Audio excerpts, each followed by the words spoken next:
1860 நாட்டுல கல்விக்கான அடித்தளம், தேசிய கல்விக்கான அடித்தளம் போடப்பட்ட பொழுது பல நாடுகள்ல கல்வியை பற்றிய பிரஞை இருக்கல. ஆனா இன்று இந்த இலங்கையானது இந்த 20 நாடுகள் ஒரு நாடாக இல்லை. அது மிக துரதிர்ஷ்டமான ஒரு விஷயம். இதுக்கு என்ன காரணங்கள் அப்படின்னு பல காரணங்களை நீங்கள் தேடி அறியணும். ஏன் இப்படி ஒரு நிலைமை ஏற்பட்டது? உலகத்துல கல்வி முறையில் நிறைய மாற்றங்கள் ஏற்பட்டது. We are living in knowledge society. இந்த நாலேஜ் சொசைட்டியை பத்தி என்ன அப்படிங்கிறத நீங்க தெரிஞ்சு வச்சிருக்கணும். நீங்கள் விரும்பினா நான் நாலேஜ் சொசைட்டி அப்படிங்கிறத பத்தி நான் உங்களுக்கு ஒரு பிரசன்டேஷன் செய்யலாம். நாலேஜ் சொசைட்டி இந்த என்ன இந்த அறிவு மைய நூற்றாண்டுல என்னென்ன மாற்றங்கள் ஏற்படுது, நாலேஜ் எக்ஸ்ப்ளோஷன், இவைகளை பத்தி ஆசிரியர்களாக நீங்கள் தெரிஞ்சு வச்சிருக்கணும். என்னுடைய வகுப்புல நான் அதை பத்தி படிப்பிச்சிருக்கணும்.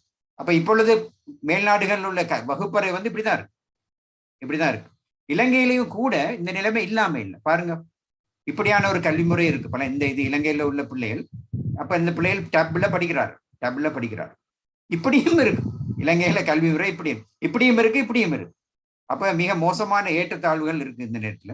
அப்ப இப்படி இருக்கிற பொழுது எப்படி கல்வியை மேம்படுத்துறதுங்கிறது மிக முக்கியமானது, பெரிய கேள்வியும் கூட.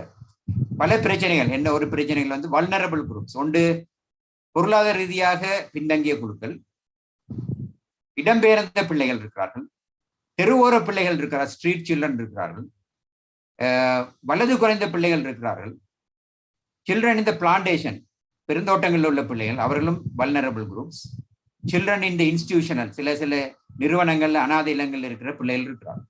அப்ப கல்வியில என்னதான் மாற்றங்கள் உருவாக்கினாலும் இன்னும் இந்த economically disadvantage children, displaced children, street children, disabled children, children in the plantation sector, children and institutional care, இந்த மாதிரி 6 வகையான வல்னரபிள் குரூப்ஸ் நம்முடைய நாட்டில் இருக்கின்றார்.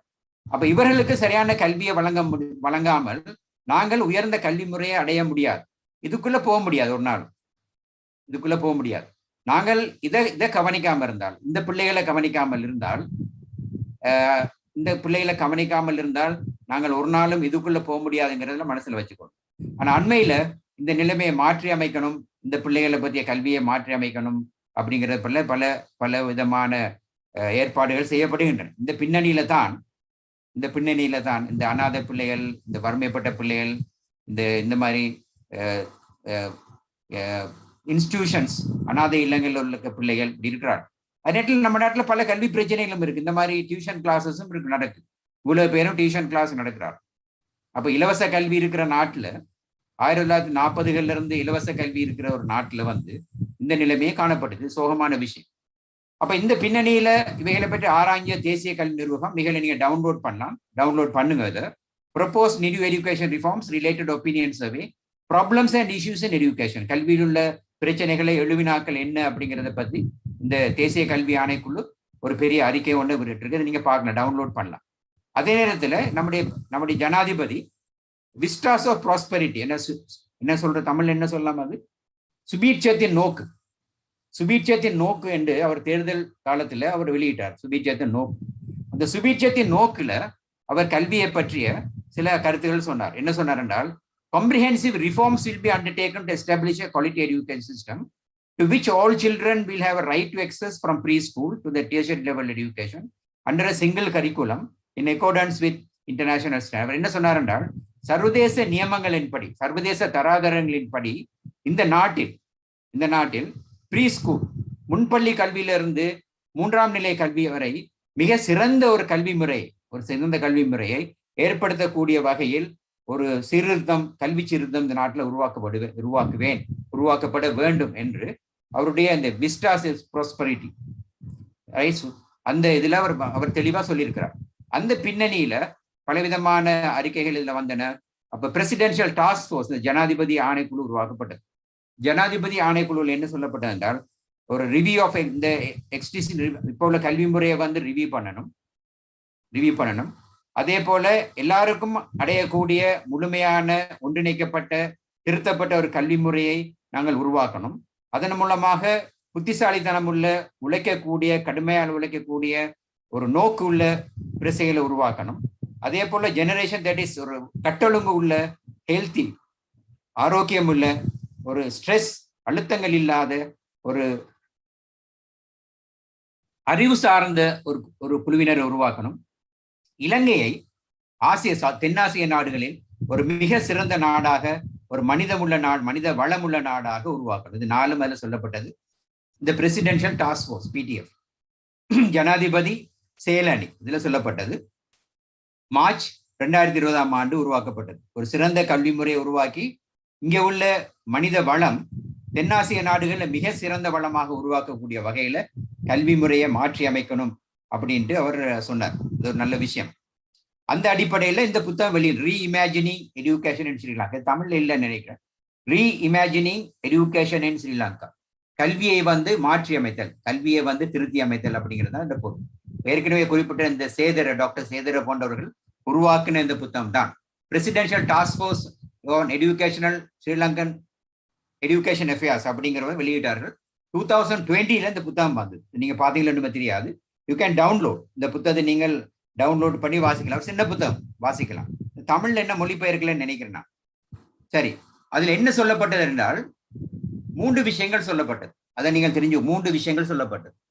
இந்த 3 விஷயங்கள் என்ன என்றால், ஒன்று ப்ரொடக்டிவ் சிட்டிசன்ஸ், அப்படி என்றால் ஒரு உற்பத்தி திறன் உள்ள பிரசையில உருவாக்குதல், உற்பத்தி திறன் உள்ள பிரசையில உருவாக்குதல்.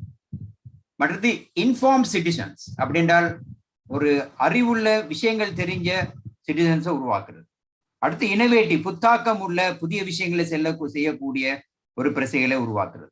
இது மிக முக்கியமானதா சொல்லப்பட்டது. ஜாசர் ஒருக்கா வாசிங்க ப்ளீஸ், வாசிங்க பாப்பா ப்ளீஸ், ஒருக்கா வாசிக்கிறீங்களா? இது ஒரு முக்கியமான விஷயம். வாசிக்க முடியுமா? ஓ sir, productive citizens, inform citizens, innovative citizens. Right. அப்படி என்னடா creating a proactive work for the equipment new knowledge, ஒரு புதிய அறிவுள்ள சிறந்த திறன்கள் உள்ள கூடிய ஆக்கம் உள்ள ஒரு ப்ரொடக்டிவ் ஆக்கப்பூர்வமான உற்பத்தி திறன் உள்ள பிரசையில உருவாக்குது. இப்ப அது இல்லை, அப்ப அது தடையா இருக்கு. அந்த தடை, அப்ப ஒரு பார் ஒன்று இருக்கு, பார் என்ற ஒரு தடை, அந்த தடைக்கு கீழே அவர்கள் இருக்கிறார். அந்த தடையை நீக்கணும். அந்த தடையை நீக்கினால்தான் இந்த நாட்டில் கல்வி முறையை மேம்படுத்தலாம். அப்ப ப்ரொடக்டிவ் சிட்டிசனை உருவாக்கணும். அடுத்து விஷயங்கள் தெரிஞ்ச ஒரு இன்ஃபார்ம் சிட்டிசன், பல விஷயங்களையும் தெரிஞ்ச திறன் உள்ள லேபர் மார்க்கெட்டுக்கு, அதாவது தொழில் சந்தைக்கு பொருத்தமான இன்ஃபார்ம் சிட்டிசனை உருவாக்கணும். அதே போல இனோவேட்டிவ் சிட்டிசன், புத்தாக்கம் உள்ள புதிய கலாச்சாரம் கொண்ட ட்ரெயின்ட், ஒரு பயிற்றப்படக்கூடிய ஒரு கூடிய முன்னோக்கு உள்ள டெக்னாலஜிகள், அதாவது தொழில்நுட்பம் உள்ள ஒரு இனோவேட்டிவ் சிட்டிசனை உருவாக்கணும். இந்த 3 விஷயங்களை சொன்னார். Productive citizens, inform citizen, innovative citizens. அப்ப அது எப்படி உருவாக்குறது? ரைட். அப்ப ப்ரொடக்டிவ், இன்னோவேட்டிவ், இன்ஃபார்ம். அப்ப சனத்தொகையில 90 விதமான ஆக்கள், 90 விதமான சனத்தொகை ஏதாவது ஸ்கில், ஏதாவது திறன் உள்ளவர்களா மாற்றணும். அதான் அதனுடைய நோக்கு. 2வது, ஆசிய நாடுகள்ல இலங்கைய ஒரு மனித வளம் உள்ள ஒரு நாடாக மாற்றி அமைக்கணும். அதே போல டெக்னோகிராட்ஸ், திங்கர்ஸ், சிந்தனை செய்யக்கூடிய தொழில்சார் திறன்கள் உள்ள ஒரு குளோபல், ஒரு உலக ரீதியாக போட்டி போடக்கூடிய ஆக்களை உருவாக்கணும். அப்ப creative citizens productive, innovative, inform. Productive citizens, innovative citizens, inform citizens. உற்பத்தி திறனுள்ள பிரசைகள், புத்தாக்கம் உள்ள பிரசைகள், விஷயங்கள் தெரிந்த பிரசைகள். இந்த 3 விதமான பிரசைகளை உருவாக்கணும் என்று சொன்னார். அந்த அடிப்படையில பார்க்கும் பொழுது இந்த அடையணும் என்றால், இந்த 3 வகையான இது அடையணும் என்றால் என்ன செய்யலாம்? அப்ப அவர் சொன்னார், ஒரு ஷார்ட் டேர்ம் உண்டு, மீடியம் டேர்ம், லாங் டேர்ம். நீண்ட காலத்தில் என்னத்தை அடையணும், குறுங்காலத்தில் என்னத்தை அடையணும், மத்திய காலத்தில் என்னத்தை அடையணும். இந்த innovative citizen, productive citizens, innovative citizens, inform citizens உருவாக்குற என்றால் என்ன செய்யணும்? ஒன்று, 2021 இந்த வருஷத்துக்குள்ள சில விஷயங்களை செஞ்சு முடிக்கணும். இந்த வருஷம் முடியக்குள்ள சில விஷயங்களை செய்யணும். 23 இன்னும் சில விஷயங்களை செய்யணும், மீடியம் டேர்ம். 25 இன்னும் சில விஷயங்களை செய்யணும். அப்ப 2025 அதாவது இன்னும் 5 வருஷத்துக்கு பிறகுள்ள இந்த நாட்டோட பிரசைகள் ப்ரொடக்டிவ், இன்னோவேட்டிவ், இன்ஃபார்ம்ட் சிட்டிசன்ஸா மாறணும் அப்படிங்கிறது அவருடைய நோக்கம். அப்ப இது மிக நல்லா இருக்குது, கேட்கறது நல்லா இருக்கு. சரி, அப்ப இதுல பார்க்கும் பொழுது இந்த ரெக்கமெண்டேஷன்ஸ் என்ன சொன்னார் என்றால், இதை பத்தி நீங்க வாசிக்கலாம். இது சொன்ன விஷயங்கள் தான் வேற வழியில சொல்லியிருக்கிறார். இதை நான் விட்டுட்டு போறேன். நான் இப்ப இந்த அடிப்படையில ஒரு என்ன செய்யலாம்னு ஒரு ஒரு அவர் தயாரிச்சிருக்கிறார்கள். இவர் சொன்ன இந்த சேதர அவர்கள் இந்த ராஜாங்க அமைச்சு, கல்வி சீர்திருத்த ராஜாங்க அமைச்சு, அவர் சில பவர் பாயிண்ட் தயாரிச்சிருக்கிறார்கள். இதை நான் திரு முரளிதரன் அவர்கிட்ட வாங்கினேன். முரளிதரன் உங்களுக்கு தெரியும், நம்முடைய முரளிதரன் மினிஸ்ட்ரியில இருக்கிற முரளிதரன் அவர்கிட்ட வாங்கினேன். அவருக்கு நன்றி கூற கடமைப்பட்டிருக்கேன். இப்ப இதுல 9 விஷயங்கள் சொல்லப்பட்டிருக்கு. 9 விஷயங்கள் அப்படிங்கிறப்ப முதலாவது என்ன சார்? ஜாசர் ஒருக்கா வாசிங்கப்பா. முதல்ல நம்பர் 1 என்ன சொல்லப்பட்டிருக்கு? தமிழ்ல இருக்கு, வாசிங்க. Preschool education. ரெண்டாவது Administrative reforms. மூன்றாவது curriculum reforms. நாலாவது health fest. ஐந்தாவது 1000+ national school. ஆறாவது professional development. ஏழாவது bridging the vocational education. Right. எட்டாவது promotion of distance education. ஒன்பதாவது higher education. சரி, அப்ப இதை நீ நல்லா வச்சுக்கணும். என்ன சீர்திருத்தங்கள் செய்யணும் அப்படின்றால் அவர் முதலாவது என்ன சொன்னார்கள் என்றால் மெயின் டொமைன்ஸ். முதலாவது மறுசீரமைக்கான பிரதான அம்சங்கள் என்ன? பிரதான அம்சம் முதலாவது ப்ரீ ஸ்கூல் எஜுகேஷன், முன்பள்ளி கல்வி. இரண்டாவது அட்மினிஸ்ட்ரேட்டிவ் ரிஃபார்ம்ஸ், கல்வி நிர்வாக மறுசீரமைப்பு. மூன்றாவது கரிக்குலம் ரிஃபார்ம்ஸ், பாடவிதான மறுசீரமைப்பு. நாலாவது ஹெல்த் ஃபெஸ்ட், சுகாதாரத்துக்கு முதலிடம். ஐந்தாவது 1000க்கு மேற்பட்ட தேசிய பாடசாலையில உருவாக்குதல். ஆறாவது வாண்மை விருத்தி, ஆசிரியர்கள் கல்வி அதிகாரிகளுடைய வாண்மை, அவருடைய ப்ரொஃபஷனல் டெவலப்மெண்ட், தொழில்சார் விருத்தி எப்படி செய்யலாம். ஏழாவது பிரிட்ஜிங் வித் வொகேஷனல் எஜுகேஷன், தொழிற்கல்வியை எவ்வாறு இணைக்கலாம், தொழிற்கல்வியும் பாடசாலை கல்வியும் எவ்வாறு இணைக்கலாம். மற்றது எட்டாவது ப்ரொமோஷன் ஆஃப் டிஸ்டன்ஸ் எஜுகேஷன், தொலைக்கல்வியை எவ்வாறு மேம்படுத்தணும். மற்றும் 9வது உயர்கல்வியை எவ்வாறு மேம்படுத்தணும். அப்ப முன்பள்ளி கல்வியிலிருந்து உயர்கல்வி வரைக்கும் 1, 2, 1, 2, 3, 4, 5, 6, 7, 8, 9. அப்ப இவைகளை பத்தி தான் அவர்கள் செய்யறார்கள். Pre school, administration, curriculum, health fest, 1000+ national schools, professional development, bridging with vocational education, promotion of distance education and higher education. 9 domains, 9 அம்சங்கள், main domains of national education reform, தேசிய கல்வி தொடர்பான மறுசீரமைப்பின் பிரதான அம்சங்கள் 9 அம்சங்கள். இந்த 9 அம்சங்களை பத்தி ஒவ்வொன்றா பார்ப்போம். வேகமா பார்த்து கொண்டு போகலாம். சரி, அப்ப எனக்காக ஒரு ஆள் வாசிக்கலாம். யாரு? சத்யநாதன் இருக்கிறார். சத்யநாதன் வாசிங்களா? முன்னுக்கு சத்யநாதன் தான் இருக்காரு. எனக்கு முன்னுக்கு சத்யநாதன் இருக்க வாசிங்க. அது யாரோ ஒரு அவளுக்கு யாரோ கையை உயர்த்திருக்காரு. யார்? இஹானா வாரிஸ். என்ன கேளுங்க பாப்போம். இஹானா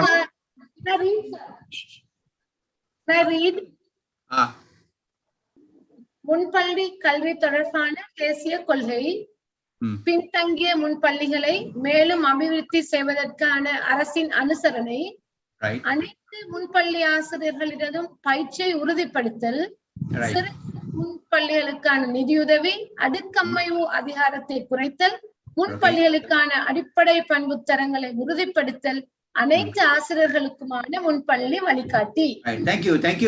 தேங்க்யூ இல்ஹானா. Very nice. அப்ப எனக்கு உதவியா இருக்கு நீங்க வாசிக்கிறது. முன்பள்ளி தொடர்பான தேசிய கல்விக் கொள்கை என்ன அப்படின்னு பார்த்தால், ஒன்று பின்தங்கிய முன்பள்ளிகளை அபிவிருத்தி செய்யறதுக்கு அரசாங்கம் பண உதவி செய்யும், வசதிகளை வழங்கும். எல்லாருடைய முன்பள்ளி ஆசிரியருடைய பயிற்சி, இப்ப உள்ள முன்பள்ளிகள்ல ஆசிரியர் பயிற்சி இல்லாத ஆசிரியர்கள் முன்பள்ளியில படிக்கிறாரு, பெரிய ஒரு ஏற்றுக்கொள்ளப்பட முடியாத ஒரு விஷயம். சிறிய முன்பள்ளிகளுக்கு நிதியுதவி வழங்குறது. அடுக்கமைவு அதிகாரத்தை, அதுல உள்ள இந்த பலவிதமான அதிகாரங்கள் இருக்கு. இப்ப நம்முடைய அதிகார அமைப்பை பாருங்க எப்படி இருக்கு அப்படின்ட்டு. மேல இருந்து பார்த்தா மினிஸ்ட்ரிக்கு அடுத்து ப்ரொவின்சியல் மினிஸ்ட்ரிக்கு டிபார்ட்மெண்ட் அடுத்து ஜோனுக்கு அடுத்து டிவிஷனுக்கு அடுத்து பாடசாலை, இப்படிதான் எங்களோட அடுக்கமைப்பு. இந்த அடுக்கமைப்பு வேகமா முயற்சி செய்யறதுக்கு, வேகமான முன்னேற்றத்துக்கு பொருத்தமானது அல்ல. ஆகவே இவைகளை மாற்றி அமைக்கணும் அப்படிங்கிறதுல அவர்கள் இந்த ரெக்கமெண்டேஷன் செஞ்சிருக்கிறார். அப்ப அனைத்து ஆசிரியர்களுக்கான முன்பள்ளி வழிகாட்டி, எல்லா ஆசிரியர்களுக்குமான முன்பள்ளியை வழிகாட்டணும்னு சொல்லியிருக்காரு. ஆனால் இதுல எதுலையுமே இந்த பாடசாலை முன்பள்ளிகளை அரசாங்கத்துக்கு பொறுப்பெடுக்கணும், நம்முடைய பாடசாலையோட ஒரு பகுதியாக மாற்றி அமைக்கணும் அப்படிங்கிறது இல்லை. இதை பத்தி நீங்கள் பிறகு கதைக்கலாம். இது ஒரு நல்ல விஷயம், எனக்கு அது நல்ல விஷயமா தெரியுது.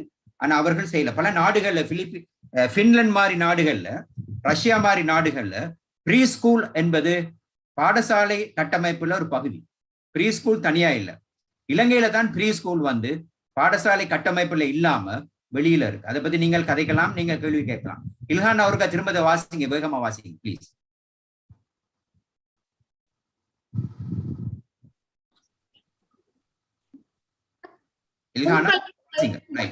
கல்வி தொடர்பான தேசிய கொள்கை, பின்தங்கிய முன்பள்ளிகளை மேலும் அபிவிருத்தி செய்வதற்கான அரசின் அனுசரணை, அனைத்து முன்பள்ளி ஆசிரியர்களினதும் பயிற்சியை உறுதிப்படுத்துதல், சிறிய முன்பள்ளிகளுக்கான நிதியுதவி, அடுக்கமைவு அதிகாரத்தை குறைத்தல், முன்பள்ளிகளுக்கான அடிப்படை பண்புத்தரங்களை உறுதிப்படுத்தல், அனைத்து ஆசிரியர்களுக்குமான முன்பள்ளி வழிகாட்டி.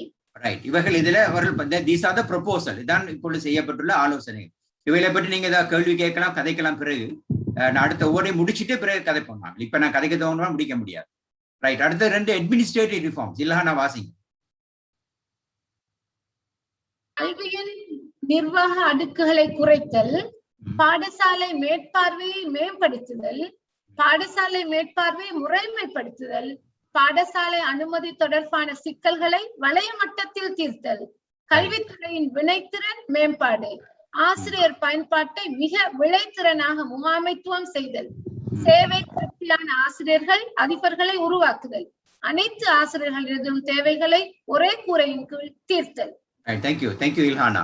இதை பத்தி சொன்னா அட்மினிஸ்ட்ரேட்டிவ் ரிஃபார்ம்ஸ் என்ன செய்யணும்னு சொல்லியிருக்காரு. ஒன்று கல்வி நிர்வாக அடுக்குகளை குறைத்தல்னா, நான் ஏற்கனவே சொன்னது போல மினிஸ்ட்ரியில இருந்து பாடசாலைக்குள்ள பார்க்கும் பொழுது 6-7 கட்டங்கள் இருக்கு, 6-7 அடுக்குகள் இருக்கு, ரைட், லெவல்ஸ் இருக்கு. இது வந்து வேகமான நிர்வாகம் செய்யறதுக்கு வாய்ப்பான ஒரு அம்சம் இல்லை, we can't have toll organization. நாங்க முகாமைத்து சொல்லுவோம் toll organization உயரம் பல அடுக்குகளை கொண்ட நிறுவனம். பட் சக்சஸ்ஃபுல் ஆர்கனைசேஷன் அப்படின்னா they are short என்றால் வேகமா செய்யக்கூடிய ஒரு குறைவான அடுக்குகளை கொண்ட ஒரு கல்வி முறை. அப்படி செய்யணும்னு சொல்லுறாரு. பாடசாலை மேற்பார்வை ஒழுங்கில் சில பாடசாலைக்கு யாருமே போறதில்லை, அப்படிதான். சில பாடசாலை யாராவது வந்திருக்காங்க, சில பாடசாலை இல்ல. அப்ப பாடசாலைக்கு மேற்பார்வைங்களை ஒழுங்குபடுத்தணும். சில நாடுகள்ல ஒரு வருஷத்துல 4 முறை 5 முறை மேலதிகாரிகள் பாடசாலையை பார்க்கிற நிலைமை காணப்படுது. பாடசாலை மேற்பார்வை முறைமைப்படுத்த. அப்ப எப்படி இதை பாடசாலை மேற்பார்வை முறைமைப்படுத்தல்,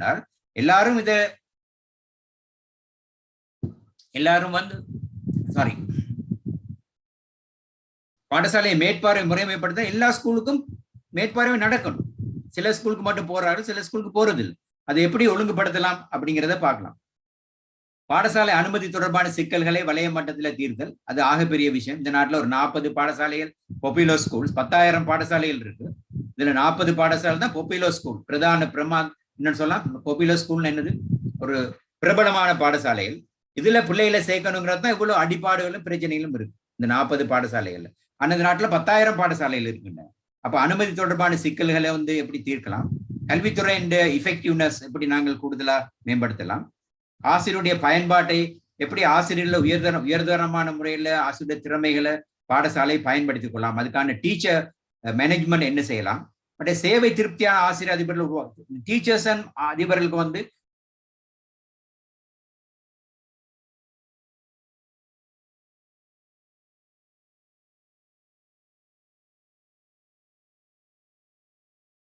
அரசாங்கம் தீர்க்காத காரணத்தினால அவர்கள் பாதையில இருக்கிறார். நாடு முழுக்க எல்லா இடத்திலும் இருக்கிறார். மொனராகல இருந்து கொழும்பு வரைக்கும், மற்ற யாழ்ப்பாணத்துல இருந்து அம்மாதோட்ட வரைக்கும் அவர்கள் ரோட்ல நிற்கிறார். இது ஒரு சங்கடமான ஒரு விஷயம். இது ஒரு தேசிய கல்வி முறையில ஏற்றுக்கொள்ளக்கூடிய விஷயம் அல்ல. அப்ப அவருடைய பிரச்சனை தீர்க்கப்படணும். ஆகவே சேவை திருப்தியான ஆசிரியர்களை உருவாக்கணும் என்று சொல்லியிருக்கிறார். சேவை திருப்தியான ஆசிரியர்கள் இருக்கணும் உருவாக்கி இருக்கிறார்கள். ஆனா இப்ப ஆசிரியருடைய பிரச்சனையை தீர்க்கிறதுல அவர்கள் பின்னடிக்கிறார். அப்ப அது என்ன அப்படிங்கிறது பார்த்தேன். சரி, அப்ப நாங்க இது விமர்சன ரீதியா போகக்கூடாது, விஷயத்தை முடிப்போம். அனைத்து ஆசிரியர்களுடைய சேவைகளை ஒரே பிரிவில் தீர்க்க, இந்த ஆசிரியர்களுடைய பிரச்சனைகளை ஒரே லெவல்ல தீர்க்க முடியுமா அப்படின்ட்டு இவர் சொல்லுறாரு. இதெல்லாம் பார்க்க நல்லா தான் இருக்கு. Okay Ilhana, you can read once again please. Ilhana please read.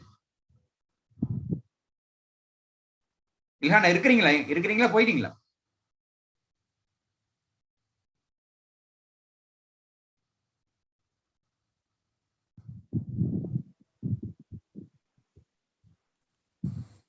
சரி, யாராவது ஒரு வாசிங்க. கணேசன் வாசிங்க. ஓகே, கணேசன் வாசிங்க. சரி, ஓகே. கல்வியின் நிர்வாக அடுக்குகளை குறைத்தல், பாடசாலை மேற்பார்வையை மேம்படுத்தல், பாடசாலை அனுமதி தொடர்பான சிக்கல்களை வலைமாட்டத்தில் தீர்த்தல், கல்வித்துறையின் வினைத்திறன் மேம்பாடு, ஆசிரியர் பயன்பாட்டை மிக விளைத்திறனாக முகாமைத்துவம் செய்தல், சேவை திருப்தியான ஆசிரியர்கள் அதிபர்களை உருவாக்குதல், அனைத்து ஆசிரியர்களின் தேவைகளை ஒரே கூரைகள் தீர்த்தல். ரைட். அட்மினிஸ்ட்ரேஷன். அடுத்த விஷயத்துக்கு போவோம் நாங்க. அடுத்த விஷயம் வந்து கரிக்குலம் ரிஃபார்ம்ஸ், கலை திட்டங்களை மறுசீரமைப்பு செய்தல். வாசிங்க, இல்லன்னா வாசிங்க.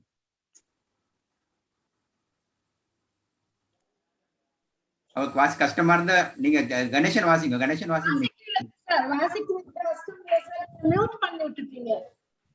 Something wrong. ரைட், ஓகே, வாசிங்க, நீங்க வாசிங்க. கரிக்குலம் ரிஃபார்ம்ஸ் 4வது பாக்குறோம். திறன் அடிப்படையிலான செயற்பாட்டு கல்வி, அறிவை காட்டிலும் திறன்களை வழங்குதல், எழுத்து பரீட்சைகளின் அழுத்தத்தை குறைத்தல், செயலடைவை பரீட்சித்தல், கற்பித்தலை காட்டிலும் கற்றலுக்கு முன்னுரிமை வழங்குதல், கற்றலை இயல்பு வாழ்க்கைக்கும் வேலை உலகிற்கும் தொடர்பு படுத்துதல், வாழ்க்கை திறன்கள், மனித விழுமியங்கள் என்பவற்றுக்கான முக்கியத்துவம். ரைட். கரிக்குலர் இதை நம்ம இதுல நீங்க ஒரு விஷயத்த வச்சு மனசுல வச்சுக்கணும். நான் வந்து இதை பிரசன்டேஷன் செய்யறேன், உங்களை அறிவூட்டுறதுக்கான பிரசன்டேஷன் செய்யறேன். நான் இந்த சீர்திருத்தங்களுக்கு ஆதரவாளனும் அல்ல, இதுக்கு எதிர்ப்பும் அல்ல. நான் உங்களுக்கு ஒரு பிரசன்டேஷன் செய்யறேன், அவ்வளவுதான். நான் இதுக்கு ஆதரவா கதைக்கிறது மாதிரியோ அல்லது எதிராக கதைக்கிறது மாதிரியோ நீங்கள் யாரும் நினைச்சு கொள்ளக்கூடாது. ரைட், அது முக்கியமான விஷயம். அப்ப கரிக்குலம் ரிஃபார்ம்ஸ் கலை திட்டத்தில் என்ன செய்யலாம் என்றால் ஸ்கில் பேஸ்ட் எஜுகேஷன். இப்போ உள்ளது அகாடமிக் பேஸ்ட் எஜுகேஷன், அதாவது புலமை சார்ந்த ஒரு கலை திட்டத்தை ஒரு ஸ்கில், திறன் சார்ந்த அடிப்படையான கல்வியா மாற்றி அமைக்கணும்னு சொல்லுறாரு. உலகத்துல பல நாடுகள்ல, வெற்றியடைஞ்ச நாடுகள்ல கல்வியானது திறன் அடிப்படையிலான கல்வி. ஜப்பான், கொரியா, சைனா, அந்த நாடுகள் பார்த்தேன், even Singapore, skill paste education. ஆனா இலங்கையில தான் it is not skill paste. அவர்கள் வந்து O லெவல் A லெவல்ல பாஸ் பண்றது, அவ்வளவுதான். அந்த ஸ்கில் ஒன்றும் கிடையாது. பிசிக்ஸ் படிச்சிருப்பான், A எடுத்திருப்பான், பல்ப கழட்டி மாட்ட தெரியாது. ஆகவே திறன் அடிப்படையான கல்வியை வழங்கணும்னு சொல்கிறார்கள். அறிவை காட்டிலும் திறன்களை மேம்படுத்தல், எழுத்து பரீட்சைகளின் அழுத்தத்தை குறைத்தல், செயலடைவு, தட் இஸ் செயலடைவு அப்படிங்கிறது ஸ்கில். எந்த அளவுக்கு அவர்கள் அணிஞ்சிருக்கிறார்கள் செயல் அப்படிங்கிறத பரீட்சிக்கிறோம்.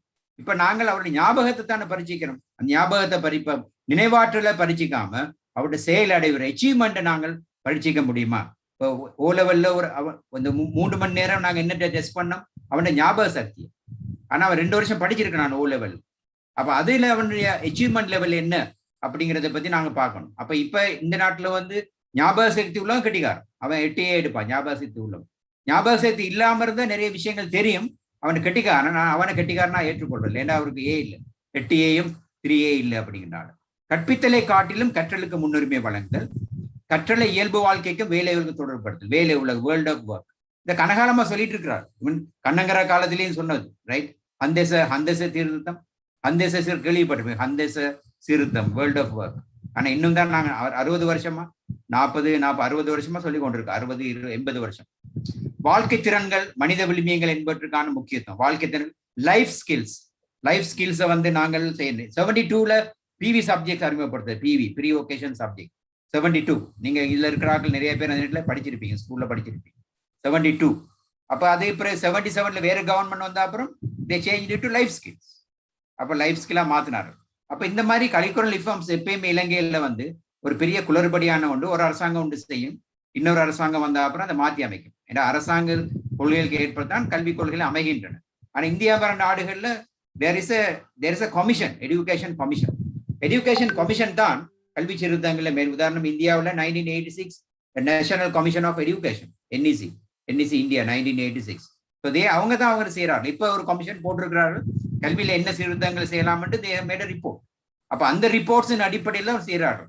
அரசியல்வாதிகள் கவர்மெண்ட் சேஞ்ச் பண்ணோன்னு கல்வியில மாற்றங்களை உருவாக்குறது பல நாடுகள்ல இல்லை, குறிப்பா இந்தியாவில் அப்படி இல்லை. ஆனா இலங்கையில வந்து எப்பயுமே அரசாங்கம் மாறும் பொழுது புதிய கல்வி திட்டங்களை சொல்றாரு. இது என்னுடைய அபிப்பிராயம், நீங்களை ஏற்றுக்கொள்ளணுங்கிற அவசியம் இல்லை.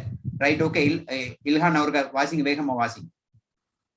கரிக்குலம் ரிஃபார்ம்ஸ் கலைத்திட்ட மறுசீரமைப்புகள், திறன் அடிப்படையிலான செயற்பாட்டு கல்வி, அறிவை காட்டிலும் திறன்களை வழங்குதல், எழுத்து பரீட்சைகளின் அழுத்தத்தை குறைத்தல், செயலடைவை பரீட்சித்தல், கற்பித்தலை காட்டிலும் கற்றலுக்கு முன்னுரிமை வழங்குதல், கற்றலை இயல்பு வாழ்க்கைக்கும் வேலை உலகிற்கும் தொடர்புபடுத்தல், வாழ்க்கை திறன்கள், மனித விழுமியங்கள் என்பவற்றுக்கான முக்கியத்துவம். ரைட், நல்லா இருக்கு, சந்தோஷமா இருக்கு இதை வாசிக்கிறதுக்கு. ரைட், நல்லா இருக்கு. எப்படி இல்ஹானா உங்களுக்கு சந்தோஷமா இருக்கா வாசிக்கிறது? Yes sir. அதனால இவ்வளவு நல்லா இருந்தா எப்படி கல்வி முறை எப்படி எல்லாம் மாறலாம் அந்த நாட்டுல எவ்வளவு சந்தோஷமா இருக்கும்னு நான் யோசிக்கிறேன். ரைட், அடுத்தது பார்ப்போம். ஓகே, இல்லன்னா ஒரு வாசிங்க. Health first. Health first. சுகாதாரத்துக்கு முதலிடம். பாடசாலைகள் விளையாடுதல் மற்றும் உடற்பயிற்சி செய்தலை கட்டாயமாக்குதல். சுகாதாரம் மற்றும் தூய்மைப்படுத்தலை கட்டாயமாக்குதல். மந்த போஷணையுள்ள பிள்ளைகளுக்கான மேலதிக போஷணை வேலை திட்டங்களை முன்னெடுத்தல். வீட்டிலும் பாடசாலையிலும் சுகாதார பழக்க வழக்கங்களுக்கான அதிக முக்கியத்துவம். அப்ப ஹெல்த் ஃபர்ஸ்ட். பாடசாலையில விளையாடுதல் உடற்பயிற்சி இதுக்கு கட்டாயமாக்கணும். நாங்கள் மாணவர்களா இருந்த காலத்தில் நிறைய விளையாடணும். ஸ்கூல்ல விளையாடணும், பிறகு வந்து வீட்டுல புத்தகங்கள் எல்லாம் போட்டு திரும்ப விளையாடுறதுக்கு போகணும். இப்படி பல விஷயங்கள் விளையாட்டுல நிறைய ஈடுபட்டோம், உடற்பயிற்சியில ஈடுபட்டோம். இப்போ உள்ள ஜெனரேஷன் வந்து பெரிய பரிதாபம். அவன் ஸ்கூல்லையும் படிக்கிறான், ஸ்கூல்ல விட்டு வந்த அப்புறம் வீட்லயும் டியூஷனுக்கு போறான், காலையில 5 மணிக்கு டியூஷனுக்கு போறான். அப்ப விளையாடுதல் அப்படிங்கிறது இளமை பருவத்தில் உள்ளது, அந்த மாணவ பருவத்தில் பிள்ளை பருவத்தில் உள்ளது. ஆனா இந்த காலத்து பிள்ளைகளுக்கு அது மறுக்கப்படுது. இது ஒரு பரிதாபமான ஒரு பாவமான விஷயம் எனக்கு பொறுத்தவரையில. நான் உங்களை காலத்துல என்னுடைய காலத்துல நாங்க நிறைய விளையாடணும், திரும்பவும் விளையாட்டை கொண்டு வரணும், உடற்பயிற்சியை கொண்டு வரணும்னு சொல்லுறார்கள். சந்தோஷமா இருக்குது கேட்கறது. சுகாதாரம் மற்றும் தூய்மைப்படுத்தலை கட்டாயமாக்குதல். மந்த போஷணை உள்ள பிள்ளைகளுக்கான மேலதிக போஷணை விலை திட்டங்கள் முன்னாடி ஏற்கனவே இருக்கு. என்ன லஞ்ச், ஃப்ரீ லஞ்ச் கொடுக்கறது வந்து நாங்க இருக்கிறப்ப பனிஸ் கொடுத்தார்கள். அப்ப தகாநாயகன் ஒரு ஆள் இருந்தார், அவர் தான் அமைச்சர். அப்ப அவர் வந்து அந்த நேரத்துல பனிஸ் கொடுத்தார் எல்லாருக்கும், ஒவ்வொரு பனிஸ். நான் O level A level படிக்கிற காலத்துல பனிஸ் கொண்டு வராரு. அப்ப அவருக்கு பேரே பனிஸ் மாமா தான், தகாநாயக மினிஸ்டர். என்ன எல்லாருக்கும் பனிஸ் கொடுத்ததுனால பிறகு அவர்கள் வேற உணவுகள்லாம் கொடுக்க தொடங்கினார்கள். இப்ப கொடுக்குறாங்கன்னு தெரியாது. போஷணை வேலை திட்டங்களை முன்னெடுத்தல். இப்ப இந்தியா மாதிரி நாடுகள்ல லஞ்ச் தர்றாரு, ஒவ்வொரு பாடசாலை லஞ்ச் தர்றாரு. காமராஜ் காலத்திலிருந்து அது உருவாக்கப்பட்டது. காமராஜருடைய மிக மிக முக்கியமான ஒரு பணி, கர்ம வீரர் காமராஜ் நான் சொல்றேன், அவருடைய முக்கியமான பணி அந்த பிள்ளைகளுக்கு வந்து பகல் உணவு கொடுத்ததுனால. அந்த பகல் உணவு சாப்பிட்றதுக்காக நிறைய பிள்ளைகள் பாடசாலைக்கு வந்தார்கள். ஆகவே இந்தியாவில் வந்து கல்வி முறை, தமிழ்நாட்டுல கல்வி மேம்படுறதுக்கு ஒரு காரணமா இருந்தது இந்த பகல் உணவு வழங்கினது. காமராஜர் தான் அதை ஸ்டார்ட் பண்ண, கர்ம வீரர் காமராஜ் என்ன சொல்றாரு. வீட்டிலும் பாடசாலையும் சுகாதார பழக்க வழக்கங்களுக்கு அதிக முக்கியத்துவம். ஓகே, இதை நாங்கள் வாய்ச்சோம். அடுத்த விஷயத்துக்கு போவோம். ரைட், ஒருக்கா வாசிங்க. இல்ஹான் அவருக்கு வாசிங்க. 1000+ நேஷனல் ஸ்கூல்ஸ்.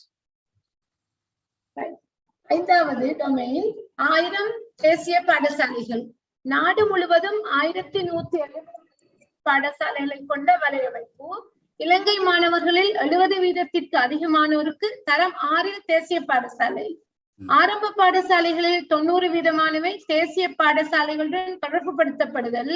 கணனி கூடம், தொழில்நுட்ப கூடம், விளையாட்டு மைதானம், வான்மை சங்கங்கள், மாணவர் படையணி, சாரணர்கள், வழிகாட்டல்கள் என்பவற்றை கொண்ட முழுமையான பாடசாலை.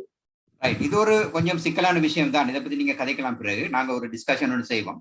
நாடு முழுவதும் 1170 தேசிய பாடசாலைகளை கொண்ட வலையமைப்பு. இது வந்து 13வது சீர்திருத்தத்தின்படி, அதாவது அரசமைப்பின் 13வது சீர்திருத்தத்தின்படி, அரசியல் அமைப்பின் 13வது சீர்திருத்தத்தின்படி கல்வியானது மாகாணங்களுக்கு பகிரப்பட்டது. மாகாணங்கள் பகிரப்பட்டது. பிறகு அவர் தேசிய பாடசாலை ஒன்று கொண்டு வந்து அந்த பாடசாலையை மத்திய அரசாங்கத்துக்கு எடுத்தார்.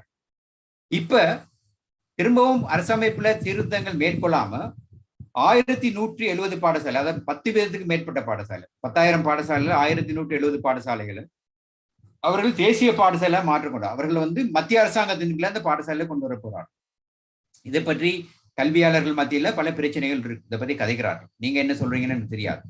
இலங்கை மாணவர்கள் 70% மாணவர்கள் வந்து 6ஆம் வகுப்புக்கு பிறகு இந்த தேசிய பாடசாலைகளுக்கு இடம் கொடுக்கப்படும். அதாவது 30% ஏற்கனவே அந்த பாடசாலை படிப்பார்கள்.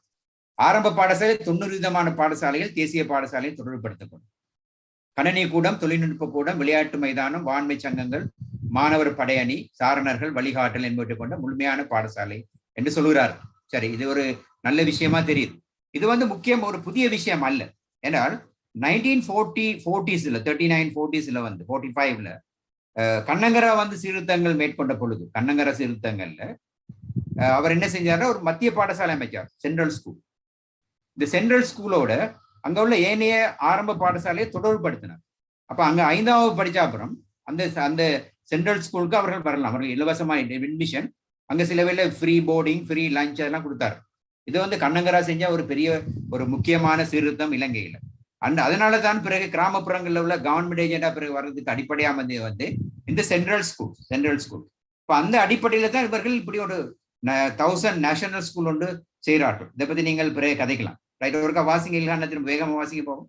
1000 தேசிய பாடசாலைகள், நாடு முழுவதும் 1170 தேசிய பாடசாலைகளை கொண்ட வலையமைப்பு, இலங்கை மாணவர்களில் 70% அதிகமானோருக்கு தரம் 6 தேசிய பாடசாலை, ஆரம்ப பாடசாலைகளில் 90% தேசிய பாடசாலைகளுடன் தொடர்புபடுத்தப்படுதல், கணனிக்கூடம், தொழில்நுட்ப கூடம், விளையாட்டு மைதானம், வான்மை சங்கங்கள், மாணவர் படையணி, சாரணர்கள், வழிகாட்டல்கள் என்பவற்றை கொண்ட முழுமையான பாடசாலை. Right, thank you Ilhana. இதே வாசிங்க, வேகமா வாசிங்க. Professional development. ப்ரொஃபஷனல் டெவலப்மெண்ட், வான்மை விருத்தி, கல்வி வான்மையியலாளர்கள், வைத்தியர்கள், பொறியியலாளர்கள் மற்றும் நீதிபதிகள் போன்ற வரைவிட்ட சேவையாக்கப்படல் வேண்டும். ஆசிரியராவதற்கு குறைந்தபட்சம் கல்விமானி பட்டம் அவசியமாதல். தேசிய கல்வியற் கல்லூரிகளுக்கூடாக கல்விமானி பட்டம்.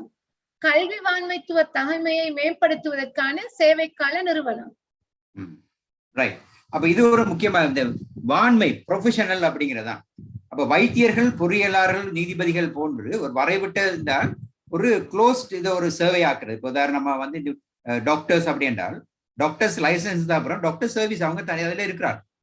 அவர்களுக்கு வந்து வைத்தியர்களுக்கு வந்து SLM ஸ்ரீலங்கா மெடிக்கல் கவுன்சில் இருக்கு, அவர்கள் அதுல மெம்பர்ஸ். அதுல மெம்பரா இல்லாம ஒரு வைத்தியரை வந்து பிராக்டிஸ் பண்ண முடியாது. இப்ப இது வேற. இப்ப ஒரு பொறியியலாளர் வந்து ஸ்ரீலங்கன் இன்ஜினியர்ஸ் அசோசியேஷன்ல மெம்பரா இருக்கிறார். அப்படித்தான். இப்ப லாயர்ஸ் எடுத்துக்கொண்டால் பார் அசோசியேஷன் மெம்பர் அவர். அப்படிதான், பார் அசோசியேஷன் மெம்பர். அந்த பார் அசோசியேஷன்ல மெம்பரா இல்லாம அவர்கள் பிராக்டிஸ் பண்ண முடியாது கோர்ட்ஸ்ல. அப்படித்தானே. இப்ப ஒரு வைத்தியர் வந்து ஒரு பிழை ஒண்ணு விட்டார் என்றால் அவர் MBBS வச்சுக்கொள்ளலாம், ஆனா அவர் லைசன்ஸ் வில் பி கேன்சல். அது பிறகு அவர் அதுக்கு பிறகு பிராக்டிஸ் பண்ண முடியாது, அவர் டாக்டரா இருக்க முடியாது. அப்படிதான். அப்ப அவர்கள் வந்து it is a professional organisation. ஆசிரியர்களுக்கு அப்படி இல்லை. ஒரு ஆசிரியர் வந்து ஒரு பாடசாலை ஒரு மரியாதை குறைவான ஒரு விஷயத்தை செஞ்சாராண்டா அவரை பதவியில இருந்து நீக்கிறல, அவர் வேற ஒரு ஸ்கூல்ல வந்து டிரான்ஸ்ஃபர் பண்ணி விடுவார். அப்படிதான். இது ஏற்றுக்கொள்ளக்கூடியது அல்ல. அப்ப இது மாதிரி ஒரு வரைவிட்ட சேவையாக்கல் அப்படிங்கிறது வந்து லிமிட்டட் ஒரு சர்வீஸா மாத்திர டீச்சிங் சர்வீஸ் தான். அதை வந்து லாயர்ஸை போல ஜட்ஜஸை போல ஒரு தனியான சேவையா அவர் மாற்றி அமைக்கணும் அப்படின்னு சொல்றாரு. இது மிக சந்தோஷமான விஷயம். ஒரு ஆசிரியன் அப்படிங்கிற அளவுல நான் மிக சந்தோஷப்படுறேன். என்னை பொறுத்தவரையில் ஒரு விஷயம், அது இன்னொரு விஷயம் நான் கதைக்கலாம். டீச்சர்ஸ் ப்ரொஃபஷனல்ஸா, ஆசிரியர்கள் வான்மையாளர்களா? அது ஒரு பெரிய கேள்வி. அப்படிதான், ஆசிரியர்கள் வான்மையாளர்களா? கணேசன் நீங்க சொல்லுங்க, ஆசிரியர்கள் வான்மையாளர்களா? உங்களுக்கு தெரியுது, கை நீட்டி கொண்டு இருக்கிறீங்க. கணேசன் அவர் சொல்றாருல. சத்யநாதன் சொல்லுங்க, ஆசிரியர்கள் வான்மையாளர்களா? ஆசிரியர்கள் ப்ரொஃபஷன்ஸ் எல்லாம் ஒருத்தர் பதில் சொல்றீங்கல்ல. Right, okay. இல்ஹானா சொல்லுங்க, ஆசிரியர் வான்மையாளர்களா? நீங்க தான் என்னோட இருக்கிறீங்க. வான்மையாளர்களாக இருக்க வேண்டும். என்ன திரும்ப சொல்லுங்க, சத்தமா சொல்லுங்க. வான்மையாளர்களாகத்தான் இருக்க வேண்டும். ஆனால் நான் உங்ககிட்ட கேட்கல வான்மையாளர்களா இருக்கணுமா இருக்கக்கூடாதா அப்படின்ட்டு. ஆசிரியர்கள் வான்மையாளர்களா அப்படிங்கறதுதான் சரி. அது ஒரு சிக்கலான கேள்விதான். அதை கதைச்சு உங்களோட மூட நான் குழப்புவான். ரைட், உங்களோட மூட் நீங்க எல்லாம் சந்தோஷமா கேட்டுக்கொண்டு இருக்கிறீங்க. I don't note to spoil it. இன்னொரு நாளைக்கு நாங்க ஒரு ஆர்கியூமெண்ட் செய்வோம், ஆசிரியர் தொழில் வந்து ஒரு வான்மை தொழிலா அப்படிங்கறத பத்தி. ரைட், ஆசிரியர் குறைந்தபட்சம் கல்வி மானிப்பாட்டு, இது நல்ல விஷயம். ஒரு BEd டிகிரி இல்லாம அவர் டாக்டரா அவர் வந்து கல்வி ஆசிரியரா வர முடியாது. சரிதானே? அப்ப அது ஒரு இன்னும் நல்ல விஷயம். இந்த நல்ல விஷயம் எனக்கு சந்தோஷமான விஷயம். தேசிய கல்வியற் கல்லூரிகளோட கல்வி மானிப்பாட்டம் இப்ப வந்து டிப்ளமா இன் டீச்சிங் கொடுக்குறார்கள். 2 வருஷம் படிச்சுட்டு ஒரு வருஷம் அவர்கள் ப்ராக்டிஸ் பண்ணிட்டு 3 வருஷம் படிச்ச அப்புறம் டிப்ளமா இன் டீச்சிங். இது ஒரு நல்ல விஷயமா தெரியல. அவ இனிமேல் காலேஜ் ஆஃப் எஜுகேஷன் எல்லாம் வந்து BEd degree colleges, BEd degree காலேஜஸை மாத்தணும்னு சொல்லுறாரு. இது நல்ல சந்தோஷமா இருக்கு, ஒரு நல்ல விஷயம் போல தெரியுது. ஆனா கல்வி வான்மைத்துவ தகமையை மேம்படுத்துவதற்கான சேவைக்கான நிறுவனம் உருவாக்கணும். இப்ப டாக்டர்ஸ் அல்லது இன்ஜினியர்ஸ் அவங்களுக்கு தனியான நிறுவனம் இருக்கிற மாதிரி SLMC, SL Sri Lanka medical association எல்லாம் இருக்கிற மாதிரி இந்த ஆசிரியர்களுக்கான ஒரு சரியான ஒரு சர்வீஸ் சென்டர் ஒன்று ஒரு நிறுவனம் உருவாக்கணும்னு சொல்லுகிறார். சரி, ஒருக்கா வாசிங்க இல்லையா? பயமா வாசிங்க. வான்மை விருத்தி, கல்வி வான்மையாளர்கள், வைத்தியர்கள், பொறியியலாளர்கள் மற்றும் நீதிபதிகள் போன்று வரைவிட்ட சேவையாக்கப்பட வேண்டும். ஆசிரியராவதற்கு குறைந்தபட்சம் கல்விமானி பட்டம் அவசியமாதல். தேசிய கல்வியற் கல்லூரிகளூடாக கல்விமானி பட்டம். கல்வி வான்மைத்துவ தகமையை மேம்படுத்துவதற்கான சேவைக்கால நிறுவனம்.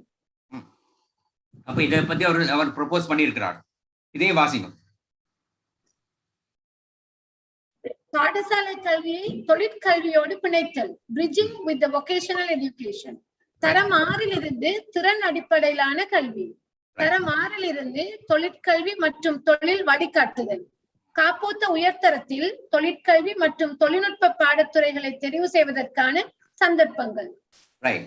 அப்ப இது ஏற்கனவே இந்த இதுல இந்த தொழிற்கல்வி அப்படி டெக்னாலஜி ஸ்ட்ரீம் வந்து O level A level start பண்ணிருக்கிறது தான். அப்படிதான், அப்படி இல்லையா? அப்படி இருக்குதான். அப்ப இப்ப அவர் சொல்ல இந்த தொழிற்கல்வி மற்றும் தொழில்நுட்ப கல்வி பாடத்துறை தெரிவிச்சான சந்தர்ப்பங்கள், பட் 6 ஸ்கில் பேஸ்ட் எஜுகேஷன் எல்லாம் சொல்லுறாரு. அப்ப இது ஏற்கனவே இது கொஞ்சம் துவங்கி இருக்கிறார்கள் அப்படின்னு நினைக்கிறேன், எனக்கு தெரியாது. ஷிஃபான் அப்படியா? ஷிஃபான் சொல்லுங்க. A levelsல you have streams now, right? சரி, ஓகே. அது பண்ணாங்க. இல்ல ஜாசர் சொல்லுங்க. ஜாசர் நம்ம NIல அதுக்கான சிலபஸ்லாம் தயாரிச்சிருக்காங்க. ஓ சார், நாங்க செயல்பட்டீங்க. நான் 3 வருடங்களாக அது பெற்றுக்கொண்டீங்க. அது பெற்றிருக்கேன் எனக்கு. அதை தான் அவர் திரும்ப சொல்லியிருக்கிறார்கள். ஏற்கனவே they have started that. Right, okay. அப்ப இது மிச்ச முக்கியமான இன்னொரு விஷயம் வந்து இல்ஹானா வாசிங்க. Promotion of distance education. Promotion of distance education, தொலைக்கல்வி மேம்பாடு. வான்மைத்துவத்தை மேம்படுத்துவதற்காக திறந்த பல்கலைக்கழகத்தை விஸ்தரித்தல். சேவையில் இணைந்திருக்கும் போதே மேலதிக கல்விக்கான வாய்ப்புகள். தக்ஷலாவின் ஊடாக பாடசாலை கல்விக்கு மேலும் ஒத்துழைப்பு வழங்குதல். குருகுலம் ஊடாக தொலைக்காட்சி அடிப்படையாக கொண்ட கல்வி.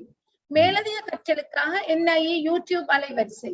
மேலதிக கல்வியை பெற்றுக் கொள்வதற்காக பிராந்திய வானொலி ஒலிபரப்பு சேவைகளை பயன்படுத்துதல்.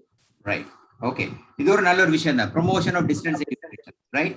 அப்ப இப்ப தெரியுதானே, இப்ப வந்து we are doing distance education, right? Online education, distance education பல பேர்கள் இருக்கு. வந்து இப்ப இப்படி ஒரு சிக்கலான சந்தர்ப்பத்துல ஆன்லைன் எஜுகேஷன் எவ்வளவு உதவியா இருக்கு, இப்ப தொலைக்கல்வி உதவியா இருக்கு. அப்ப வான்மைத்துவத்தை மேம்படுத்தக்கூடிய திறந்த பல்கலை விஸ்தரித்தல். அப்ப திறந்த பல்கலைக்கழகம் ஒன்று இருக்கு, அதுல ஒரு எஜுகேஷன் ஃபேக்கல்டி இருக்கு. நான் அங்கதான் இருந்தேன் முந்தி. Right, I became a professor in education faculty in Open University. ஆனா அதனுடைய பணிகளை வந்து எப்படி விரிவு செய்யலாம்? இப்ப ஆசிரியர்கள் பிஎட்டோட இருக்கிறீங்க, டிகிரியோட இருக்கிறீங்க, நீங்கள் மாஸ்டர்ஸ் செய்யணும். இப்ப இந்தியாவில நிறைய டீச்சர்ஸ் வந்து பிஎஸ்சியோட BA அதுக்கு பிறகு பிஎட் எடுத்து தான் ஒரு டீச்சரா வர்றாங்க. இந்தியாவில் பிஎட் வந்து ஒரு குவாலிஃபிகேஷன், ஒரு ப்ரொஃபஷனல் குவாலிஃபிகேஷன், நாட் அகாடமிக். இலங்கையில it's academic and professional qualification. அதுக்கு பிறகு தே டூ மாஸ்டர்ஸ். பெரும்பாலான நாட்கள் மாஸ்டர்ஸ். இந்தியாவில் டீச்சர்ஸை பார்த்தீங்கன்னா 90% டீச்சர்ஸா மாஸ்டர்ஸ். அது பிறகு எம்ஃபில் PhD அப்படின்னு போறாங்க. நிறைய டீச்சர்ஸ் வந்து தே டூ PhDs அப்படி செய்யறாங்க. அப்ப அவர்கள் தங்களுடைய ப்ரொஃபஷனல் மாண்மைத்துவத்தை மேம்படுத்தக்கூடிய பல்வேறு வாய்ப்புகள் இருக்கின்றன. டாக்டர்ஸை பாருங்க, MBBS, அது பிறகு தே டூ MS செய்யறார்கள், அது MD செய்யறார்கள், அது they become a consultant. 90% of them they become change their life, அவங்களோட வாழ்க்கையை மாற்றிக் கொள்கிறார்கள். ஆனால் ஆசிரியர்கள் பலர் ட்ரெயின் டீச்சராக இருந்தால் ட்ரெயின் டீச்சராகவே இருக்கிறது, ஃபர்ஸ்ட் டிகிரியோட அப்படியே இருக்கிறது, அதுக்கு அங்கால போறது இல்லை, அண்ட் அதுக்கான வாய்ப்புகள் இல்லை அப்படிங்கிறது தான். அப்போ செலவு கூட. அப்போ செலவு குறைஞ்ச நிலையில ஓப்பன் யூனிவர்சிட்டி வந்து செய்ய முடியும் என்றால், அப்போ ஓப்பன் யூனிவர்சிட்டியை மேலே டெவலப் பண்ணணும் அப்படின்னு சொல்லுறாரு. இது மிக ஒரு ஆசிரியர் அப்படிங்கிற அளவுல எனக்கு மிக சந்தோஷம் தர்ற ஒரு விஷயம். அப்படிதான். அதே மாதிரி சேவையில இணைஞ்சிருக்கிறப்ப மேலதிக கல்வி நீங்க இருந்து கொண்டே நீங்கள் படிக்கலாம். பட் இந்த தக்ஷலா, குருகுலம் வந்து எவ்வளவு முக்கியமானதுன்னு இப்ப இந்த நேரத்தில் தெரிஞ்சுது. இந்த கோவிட் வந்த அப்புறம் எவ்வளவு ஹெல்ப் பண்ணது அப்படின்னு. உதாரணமா இந்த NIE ஆக்களுக்கு நாங்கள் ஸ்லிட், என்னுடைய இப்போ நான் இருக்கிற யூனிவர்சிட்டி ஸ்லிட் வந்து இந்த ஆசிரியர்களை பயிற்று வச்சு ரெக்கார்டிங் வந்து நிறைய உதவி செய்யுது ஸ்லிட் அப்படின்னு. அப்ப பிரைவேட் செக்டர் கவர்மெண்ட் செக்டர் இணைச்சு இந்த ப்ரொமோஷன் ஆஃப் டிஸ்டன்ஸ் எஜுகேஷனை மேம்படுத்தலாம், ஆசிரியர் திறன்களை மேம்படுத்தலாம். NIE யூடியூப் அலைவரிசையை உருவாக்கலாம். யூடியூப் வந்து மிக முக்கியமான ஒரு லேர்னிங், இந்த காலத்துல லேர்னிங் எசெட் உண்டு ஒரு யூடியூப். ஆனா அதை ஆசிரியர்கள் பயன்படுத்துகிறார்களா அப்படிங்கிறது. மேலதிக கல்வியை பெற்றுக்கொள்ள பிராந்திய வானொலியை பயன்படுத்தலாம், ஒளிபரப்பு சேவையில பயன்படுத்தலாம். அண்ட் 50கள் 60களில் இந்தியாவில் கல்வி முறையை மேம்படுத்துறது மிக முக்கியமா பணியாற்றினது வந்து வானொலி, ரேடியோ. இப்ப ஹிமாச்சல் பிரதேஷ், ஹரியானா, நாகாலாந்து அந்த மாதிரி அங்க போறது சரியான கஷ்டம். நாகாலாந்துக்கு போறதெல்லாம் சரியான கஷ்டம். அப்ப அங்க கல்வியை மேம்படுத்துறதுக்கு அவர்கள் வந்து இந்த வானொலியை தான் பயன்படுத்தினார். வானொலி இன்னும் ஆக்கள் பயன்படுத்துற உண்டு. இப்ப எங்களுக்கு டிவி இருக்கு, அப்ப டிவியை பயன்படுத்தணும். அப்ப இவ்வாறான ப்ரொமோஷன் ஆஃப் டிஸ்டன்ஸ் எஜுகேஷனுக்கு பல வழிகளை சொல்லியிருக்கிறார்கள். இது சந்தோஷமான விஷயம், எனக்கு ஒரு மகிழ்ச்சி தரக்கூடிய விஷயம். உங்களுக்கு அப்படி இருக்கும்னு நினைக்கிறேன். இல்ஹான் அவருக்கு இன்னொரு வாசிங்க. கல்வி மேம்பாடு. வான்மைத்துவத்தை மேம்படுத்துவதற்காக திறந்த பல்கலைக்கழகத்தை விஸ்தரித்தல். சேவையில் இணைந்திருக்கும் போதே மேலதிக கல்விக்கான வாய்ப்புகள், ஈதக்ஷலாவின் ஊடாக பாடசாலை கல்விக்கு மேலும் ஒத்துழைப்பு வழங்குதல், குருகுலம் ஊடாக தொலைக்காட்சி அடிப்படையாக கொண்ட கல்வி, மேலதிக கற்றலுக்காக NIE யூடியூப் அலைவரிசை, மேலதிக கல்வியை பெற்றுக் கொள்வதற்காக பிராந்திய வானொலி ஒலிபரப்பு சேவைகளை பயன்படுத்துதல். ரைட். அப்ப இது ஒரு முக்கியமான விஷயம். அடுத்து 9வது விஷயம் வந்து bridging general education with vocational higher education. பல நாடுகள்ல, ஃபின்லாந்து அல்லது ஜப்பான் அல்லது கொரியா அந்த மாதிரி நாடுகள்ல இந்த அகாடமிக் எஜுகேஷன், அதாவது இந்த BA அந்த மாதிரி படிக்கிற படிப்புகளை வந்து இந்த என்னன்னு சொல்லலாம் அகாடமிக் எஜுகேஷனை வந்து they combine academic education with technical education. அதாவது பாடசாலை கல்வியிலிருந்து நீங்கள் கல்விசார் பாதையை எடுக்கலாம் அல்லது அடிப்படை தொழில்திறன்கள் தொடர்பானதை எடுக்கலாம்.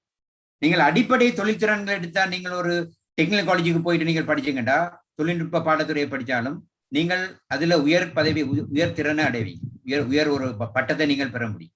It is technical stream. அதே போல அகாடமிக் வந்து அது சமமானது. இது வந்து இதை விட பெருசு இல்லை.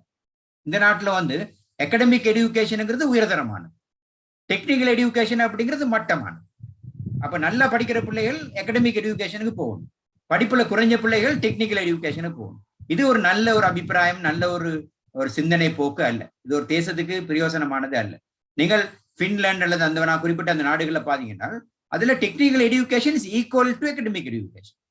நீங்கள் ஒரு யூனிவர்சிட்டியில போயிட்டு ஒரு அகாடமிக் எஜுகேஷன் படிச்சு PhD வரைக்கும் போறதுக்கு அதுக்கு ஈக்குவல் தான் இந்த டெக்னிக்கல் எஜுகேஷன். அதுலயும் you can go PhD.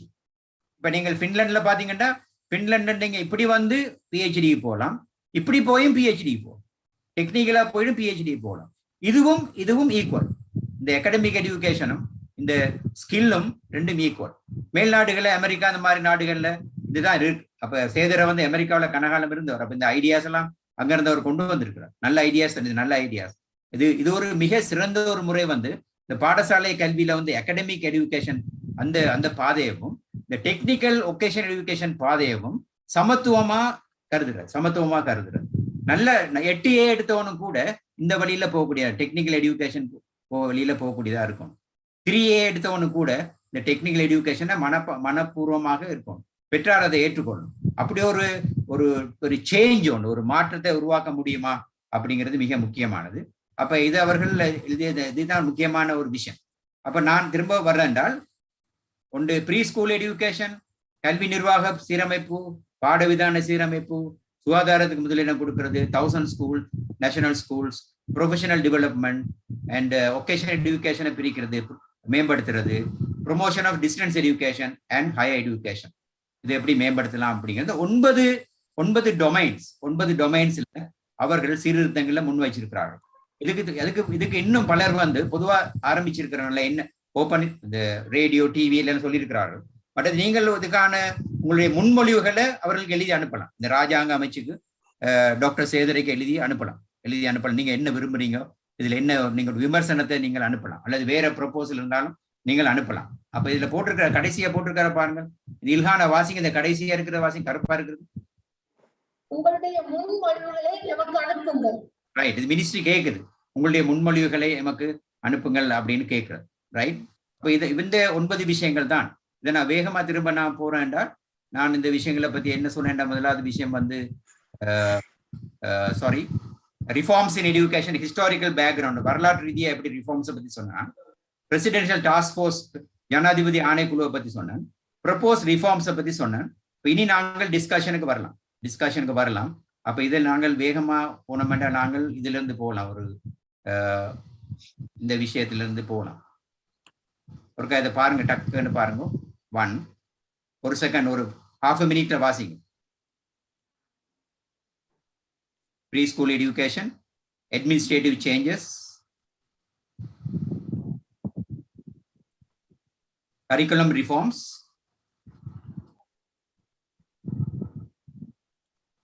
health fest, 1000+ national schools, professional development, bridging with பாடசாலை கல்வியை தொழிற்கல்வியோடு பிணைத்தல். இது மிக முக்கியமான விஷயம். பாடசாலை கல்வியை தொழிற்கல்வியோடு பிணைத்தல். ப்ரொமோஷன் ஆஃப் டிஸ்டன்சிங், இது மிக மிக முக்கியமான விஷயம். நான் பல நாடுகளுக்கு போற நேரத்தில் பல நாடுகள்ல இதை இந்தியாவுல வந்து இது மிக முக்கியமா டிஸ்டன்ஸ் எஜுகேஷன். இக்னூன்னு கேள்விப்பட்டிருப்பேன். IGNOU, Indira Gandhi national open university, IGNOU, IGNOU. அவருடைய பிரான்ச் வந்து கம்பாவில் போட்டிருக்கிறார். அதுல 4 மில்லியன் ஸ்டூடெண்ட்ஸ் படிக்கிறார், 4 million students, Indira Gandhi national universities. அப்ப அது மாதிரி திறந்த பல்கலைக்கழகத்தையும் கூட அப்படி மேம்படுத்தலாம். அதுக்கு உதவி செய்யணும். உதவி செய்யாம அதனால ஒன்றும் செய்ய முடியாது. மற்றது bridging general education, education high இருக்கு, இது மிக முக்கியமான விஷயம். அப்ப இந்த விஷயங்கள் தான் சரி. இவைகளை தான் நான் உங்களுக்கு சொல்ல வந்தேன். இதுல உள்ள விஷயங்கள்லாம் வந்து நான் பல இடங்கள்ல இருந்து எடுத்தது, இன்ஃபர்மேஷன் பல இடங்கள்ல எடுத்தது. அப்ப அவர்களுக்கு நன்றி. இது என்னுடைய விஷயங்கள் அல்ல, பல விடயங்களுக்கு வந்தேன். அப்ப கொஸ்டின் அண்ட் டிஸ்கஷன்ஸ், அப்ப நீங்கள் கதைக்கலாம். இப்ப எத்தனை மணி? இப்ப 8:30. நாங்க ஒரு 30 மினிட்ஸ் அதை பத்தி கதைக்கலாம். அதனால நான் மிக வேகமா போனேன். பட் நீங்க விளங்கிக் கொள்வீங்க, என்ன you are all great people. அப்ப இது நான் எனக்கு தெரியும் நான் சரியான வேகமா போறேன் அப்படின்ட்டு. But you understood, I think you understood like this. அப்ப அவ்வளவுதான். வேற கேள்வி ஜாசர் நீங்க ஸ்டார்ட் இந்த மாதிரி கேள்வி கேட்கலாம். அப்படி கேள்விகளை நீங்க கேட்கலாம். 395 பேர் இருக்காங்க. ரைட், 400 பேர் 420 பேர் இருந்தாங்க சார். Right, okay. வராங்க. ஓகே, அவங்களோட கேள்விகளை செக் பாக்ஸ்ல கேட்கலாம் அல்லது ஹேண்ட் ரைஸ் பண்ணினால் அவங்களுக்கு எனேபிள் பண்ணப்படும். ரைட், ரெண்டையும் பயன்படுத்தலாம். அல்ல நீங்களே சொல்லலாம். யார் இப்ப கேள்வி கேட்க போறோம்? நிறைய கேள்வி இருக்கு. கணேசன் கேட்க போறீங்களா? சார் வணக்கம். வணக்கம், சொல்லுங்க. யாரு பேரை சொல்லி சொல்லுங்க. நான் சச்சிதானந்தம். அக்கா, ஓகே. சச்சிதானந்தம்.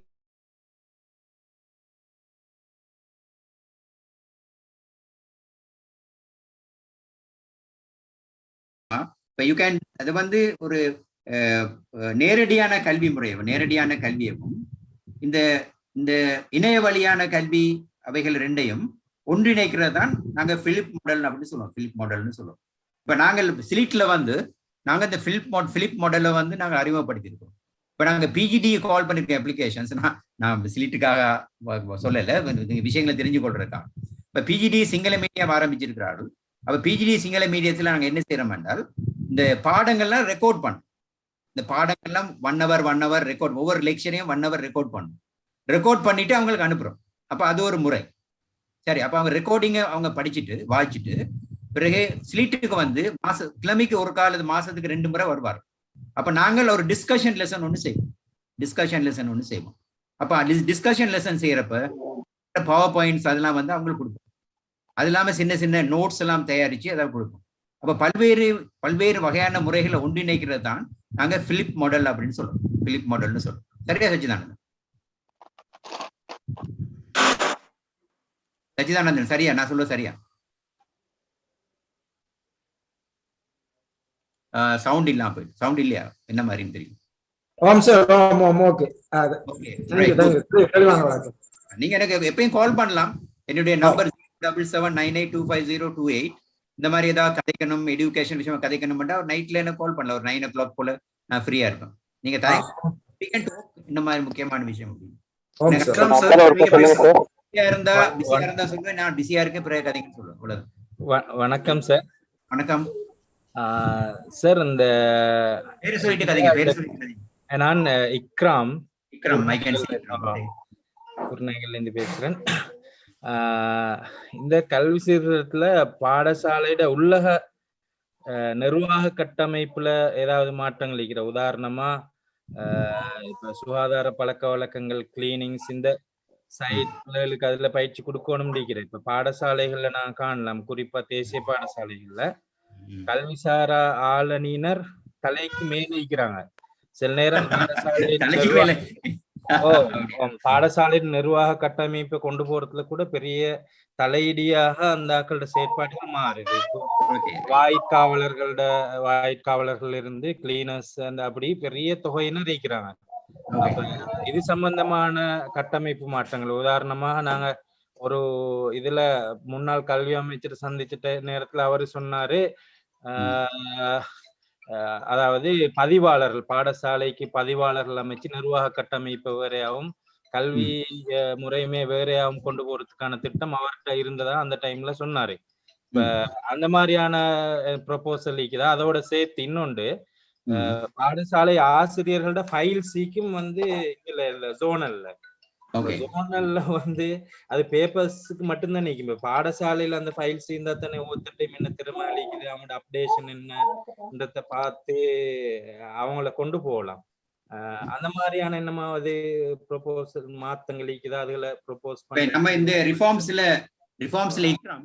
இப்ப அவர்கள் என்ன சொன்னார்கள் என்றால் மேற்பார்வை வந்து ஃபார்மலைஸ் பண்ணப்படுவார்கள். மேற்பார்வை வந்து ஃபார்மலைஸ் என்றால் ஒரு பாடசாலையில எத்தனை மேற்பார்வை செய்யணும் அப்படிங்கிறத கட்டாயப்படுத்தப்பட்டார்.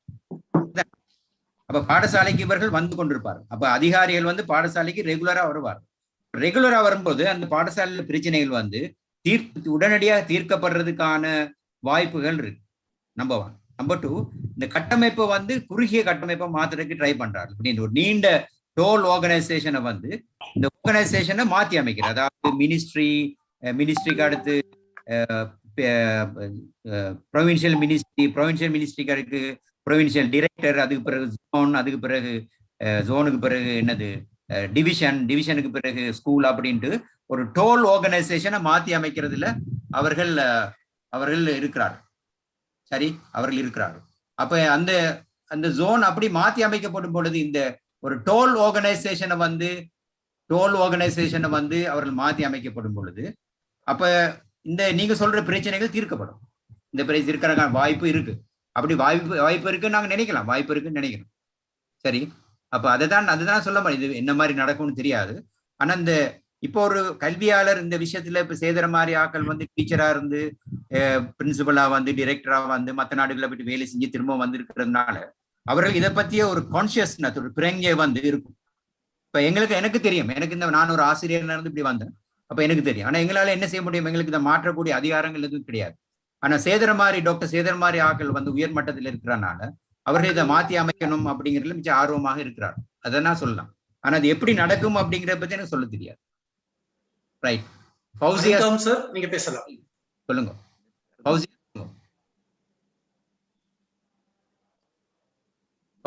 சார் வணக்கம் சார், நான் அருந்தவம் கதைக்கிறேன். அருந்தவம் கதைங்க. என்னன்னா இந்த இப்ப 13 இயர்ஸ் எடியூகேஷன் தொழிற்கல்வியை 13 இயர்ஸ் எடியூகேஷன் டெக்னிக்கல் எடியூகேஷன் வந்து ஒரு லெவலுக்கு பிரதான் கொண்டிருக்கணும். இப்ப ரிஃபார்ம்ஸ்ல 6ஆம் வகுப்புல இருந்து கொண்டு போயினமோ உண்ட 39வது ஸ்லைட் படி. Right, okay. என்னுடைய ஸ்லைட் இல்ல அது. Arunthavam, that is right. Arunthavam, ஆமா, அந்த ஸ்லைட் வந்து மினிஸ்ட்ரி ஸ்லைட். ஓகே, சொல்லுங்க. என்ன நீங்க திரும்ப சொல்லுங்க. என்ன இப்ப வொகேஷனல் ட்ரைனிங் ப்ரோக்ராம் வந்து ஓ லெவல்ல சித்தியடைய தவறிய மாணவர்கள் அந்த ஸ்ட்ரீமுக்காக போய் வருகிறோம். இப்ப இந்த வரப்போற கல்வி சீர்திருத்தப்படி 6ஆம் வகுப்புல இருந்து அந்த ஸ்ட்ரீம் வருமா? அப்படி ஒரு ப்ரோக்ராம் வருமா? 39வது ஸ்லைட்டை பார்த்துதான் கேட்கணும். எனக்கு நான் நினைக்கிறேன் அப்படி உண்டு. இந்த பிரைமரி செகண்டரிக்கு பிறகு இந்த ஸ்கில் பேஸ்ட் எஜுகேஷன் அப்படின்னா என்ன? ஸ்கில் பேஸ்ட் எப்படி எஜுகேஷன் அப்படின்னு சொன்னாவே வந்து திறன்களை அடிப்படையாக கொண்ட கல்வி அப்படின்றால் வெறுமனே வந்து ஒரு அகடமிக் எஜுகேஷன், எக்ஸாம் ஓரியன்ட் பாடம்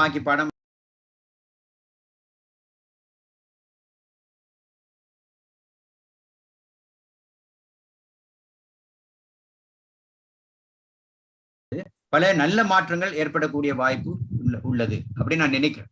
ஆனா அவர்கள் எப்படி அதை நடைமுறைப்படுத்த போறார்கள் அப்படின்னு எனக்கு தெரியாது. சார், அதை பொறுத்தவரையில மினிஸ்ட்ரியில உள்ள ஆக்களுக்கு இதை பத்தின கூடிய விவரங்கள் தெரியும். நான் ஒரு அகடமிக்கலா இதை பத்தி வாசிச்சுட்டு இதை பத்தி படிச்சுட்டு அவங்க டிஸ்கஸ் பண்ணிட்டு நான் ஒரு பிரசன்டேஷன் செய்யறேன். அவ்வளவுதான். சார், எந்த கிரேட்ல இருந்து ஸ்டார்ட் பண்றது தீர்மானிக்கப்படல. ஆனா கிரேட் 6ல இருந்து அல்லது செகண்டரி லெவல்ல வொகேஷனல் ட்ரைனிங் அல்லது ஸ்கில் பேஸுக்கும் அகாடமிக்கும் இடையில ஒரு பிரிட்ஜ் ஒன்று உருவாக்குறேன்னு சொன்ன கொள்கை அடிப்படையிலான ஒரு இணக்கப்பாடு இருக்குது. சில நேரம் அது கிரேட் 9ல இருந்து நேரடியாக பிரிகிறதுக்கான ஒரு ப்ரொபோசல் முன்வைக்கப்பட்டிருக்குது. எனக்கு சரியான சந்தோஷம் அந்த விஷயம். நான் நினைக்கிறேன் ஒரு அகடமிக் எஜுகேஷனையும் இந்த டெக்னிக்கல் எஜுகேஷன் ஈக்குவல் பண்ணணும், ரெண்டு சமம். இந்த நாட்டுல வந்து academic education very high, technical education very low. கெட்டிக்காரன்ல அகடமிக் எஜுகேஷனுக்கு போவான், கொஞ்சம் குறைஞ்ச பிள்ளைகள் தான் டெக்னிக்கல் எஜுகேஷன். அது இல்லை, அப்படி அதை மாத்தி அமைக்கணும். உலகத்துல கல்வியில வெற்றி அடைஞ்ச அந்த 20 நாடுகள்ல, நான் சொன்ன 20 நாடுகள்ல, இந்த நாடுகள்ல பெரும்பாலான நாடுகள்ல வந்து டெக்னிக்கல் எடுகேஷனும் அகாடமிக் எடுகேஷன் ஈக்குவல். உதாரணம் ஃபின்லாந்து மாதிரி நாடுகள்ல டெக்னிக்கல் அண்ட் இது ரெண்டுமே ஒரே மாதிரி தான். சரி, இந்த ஃபின்லாந்து எடுகேஷனை பத்தி நம்ம ஒரு நாளைக்கு கதைக்கலாம். நீங்க என்ன கூப்பிட்டா நான் உங்களுக்கு இந்த மாதிரி இது வர்றது நான் சந்தோஷமா செய்வேன் உங்களுக்கு. சரி, Finland education I can talk. எங்க எடுகேஷன் எப்படி அங்க இருக்கு அப்படி. அப்ப அந்த அவர்கள் வந்து இதை ஈக்குவலா வச்சிருக்கிறாள், ரெண்டு ஈக்குவலா வச்சிருக்கிறாள். அப்ப யாரும் டெக்னிக்கல் எடுகேஷன் போவான், ஏன்னா தொழில் வாய்ப்புகள் கூட அப்படிங்கிறாங்க. தொழில் வாய்ப்புகள் கூட அப்படிங்க. இப்ப இலங்கையிலையும் தொழில் வாய்ப்புகளை கூட அடிக்கக்கூடிய இந்த டெக்னிக்கல் எடுகேஷனை மேம்படுத்தினாங்கன்னா இந்த வேலை இல்லாத பிரச்சனையை வந்து எவ்வளவு தீர்க்க முடியும். மற்றது இனங்களுக்கு இடையிலான ஐக்கியத்தையும் உருவாக்க முடியும். ஒருத்தர் வேலை வாய்ப்புக்காக போட்டி போடாம எல்லாரும் படிச்சு இதையா குவாலிஃபைடு அப்படின்னு உருவாக்கலாம். அப்ப இது ஒரு நல்ல விஷயமா தான் எனக்கு தெரியுது. இல்ல, எனக்கு நல்ல விஷயமா தெரியுது. சரி, வேற ஒரு கேள்வி. முகமது ஃபௌசான் சார். சொல்லுங்க ஃபௌசான். ஹலோ ஃபௌசான் சொல்லுங்க, நான் கேட்கிறேன். வணக்கம் சார். வணக்கம் வணக்கம், சொல்லுங்க ஃபௌசான். நான் புத்தளம் சாயிரா காலேஜ் டீச்சர் ஃபசீல் கதைக்கிறேன் சார். ஓகே, ஃபசீல் சொல்லுங்க. சார், இது வந்து கல்வி அமைச்சிட முன்மொழிவுகள் தானே சார்? இது இன்னும் தீர்மானம் அடுக்கையில தானே? இது இந்த முன்மொழிவுகள் இப்ப ஏற்கனவே நடைமுறைப்படுத்த தொடங்கினது தானே. இப்ப நேஷனல் ஸ்கூல்ஸ் எல்லாம் வந்து ஐடென்டிஃபைட். அது இதுல உள்ள சில விஷயங்கள் வந்து சார் நடைமுறையில சிலது இருந்து கொண்டிருக்குது, குறைபாடுகளோடையும் இருக்குது. என்னுடைய கேள்வி என்னன்னு சொன்னா, கல்வியில வந்து நவீனமயமாக்கல் அந்த சிந்தனை வந்து இந்த திட்டத்தோட எந்த அளவுக்கு ஒத்து போகுது, அதை பத்தி எனக்கு ஒரு கசல் இல்லைமா சார்? இல்ல, இந்த மாடர்னைசேஷன் ஆஃப் எஜுகேஷன் வந்து கனகாலமா நடக்குது. என்ன முந்தி ஜிடி செட் எல்லாம் வந்து மாடர்னைசேஷன் ஆஃப் ப்ராஜெக்ட் அப்படின்னு போட்டுட்டாங்க, ரைட்? பட் அது முந்தி ஸ்கூல் பேஸ் மாடர்னைசேஷன் அப்படின்லாம் வந்து இருந்தது. முந்தி பல விஷயங்கள் மாடர்னைஸ் பண்ணணும் அப்படின்ட்டு 2005 கூட ஒரு மாடர்னைசேஷன் ப்ரோக்ராம் வந்து அவர்கள் உருவாக்கினார்கள். வேர்ல்ட் பேங்க் $60 மில்லியன் அவர்கள் உருவாக்கினார் மாடர்னைசேஷன். இந்த இன்டர்நெட் இந்த மாதிரி விஷயங்களை படிக்கிற 2005 அவர் ஆரம்பிச்சார். ஆனால் பிறகு அது வெற்றி அடையல. அப்ப இந்த மாடர்னைசேஷன் ப்ரோக்ராம் அப்படின்றது வந்து நவீனமயப்படுத்தல் அப்படிங்கிறது தான் இந்த சீர்திருத்தங்களுடைய அடிப்படை. இந்த சீர்திருத்தங்களுடைய அடிப்படை, அதாவது இந்த இலங்கையின் கல்வி முறையை வந்து எவ்வாறு நவீன தொழில் உலகத்துக்கு, நவீன உலகத்துக்கு 21ஆம் நூற்றாண்டுக்கு ஒரு ஒரு ஒரு அறிவு பிரவாகம் எடுக்கிற நாலேஜ் எக்ஸ்ப்ளோஷன் இருக்கிற இந்த அறிவு மைய நூற்றாண்டுக்கு எவ்வளவு பொருத்தமானதா மாற்றி அமைக்கலாம் அப்படிங்கிறத அவர்கள் ப்ரொபோஸ் பண்ணியிருக்கிறார். இது எந்த அளவுக்கு செயற்படும், எந்த அளவுக்கு செய்வார்கள், இதுக்கு என்னென்ன தடைகள் வரும் அப்படிங்கிறத பத்தி நாங்க கெஸ் பண்ண முடியாது. இது வந்து ப்ரொபோசல். இதுல வந்து 21st செஞ்சுரியை பத்தி, நாலேஜ் எக்ஸ்ப்ளோஷனை பத்தி எல்லாம் சொல்றாரு. இப்ப இந்த கல்வியாளர்கள் இதை பத்தி நிறைய எழுதியிருக்கிறார். அறிவு மைய நூற்றாண்டு, நாலேஜ் எக்ஸ்ப்ளோஷன்,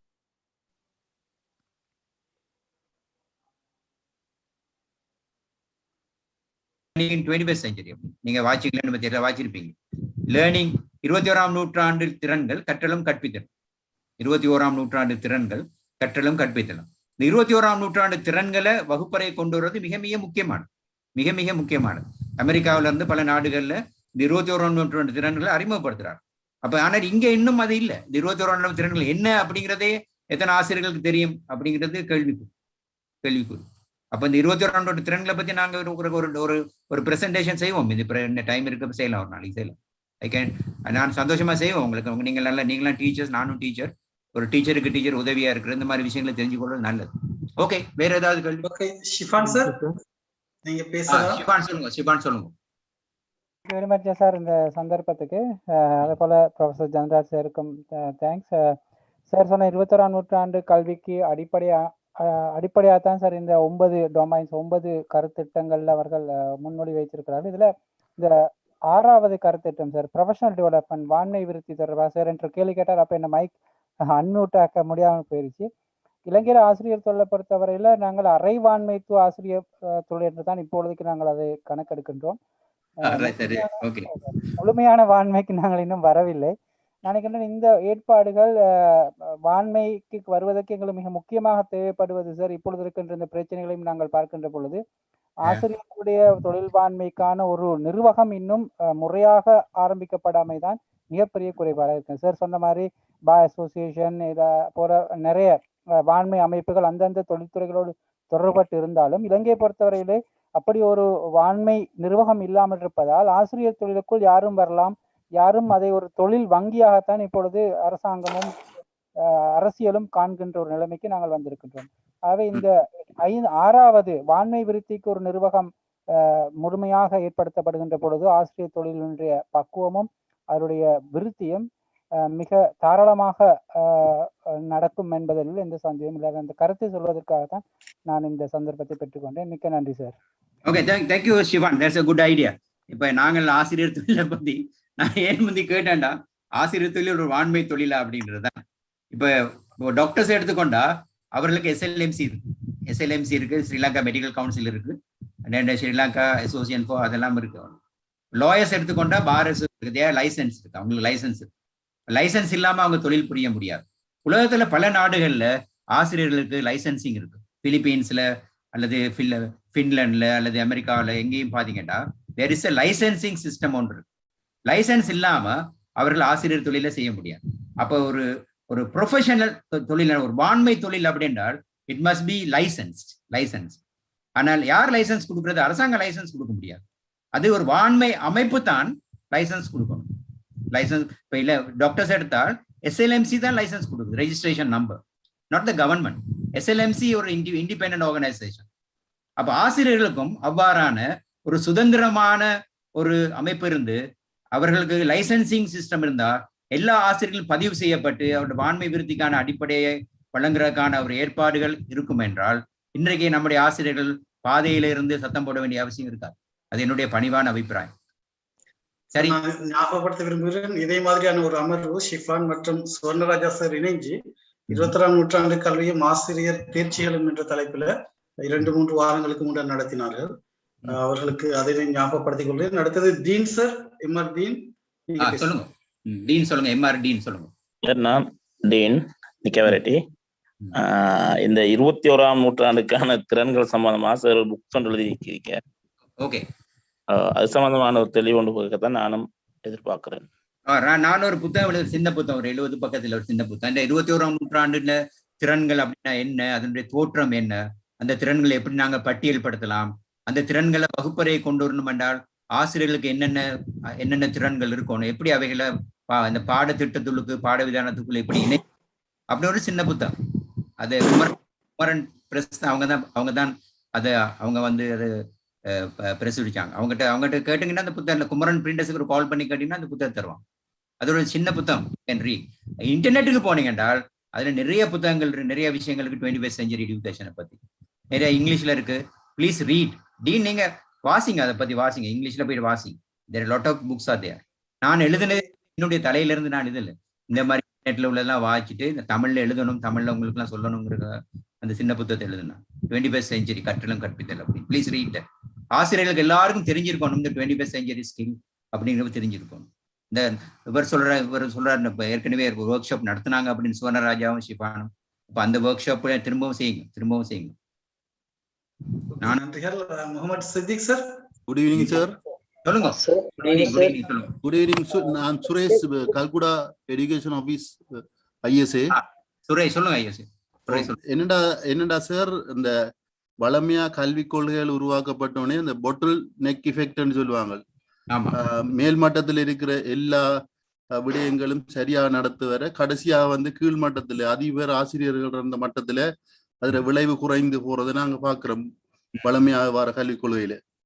இப்ப இந்த கல்விக் கொள்கைக்கு அதிபர்கள் எந்த அளவு சப்போர்ட் பண்ணுவாங்க? அதாவது இவங்க முற்றாகவே ஒரு மாறுபட்ட அல்லது புதிய புனைதல் கல்விக் கொள்கையா இருக்கிறதால அதிபர்கள மேனேஜ்மெண்ட் பவர் எந்த அளவு இந்த கல்விக் கொள்கைக்கு அல்லது கல்விக் கொள்கையில செல்வாக்கு செலுத்தும் என்று நீங்க உங்களோட கருத்தை சொல்லுங்க sir.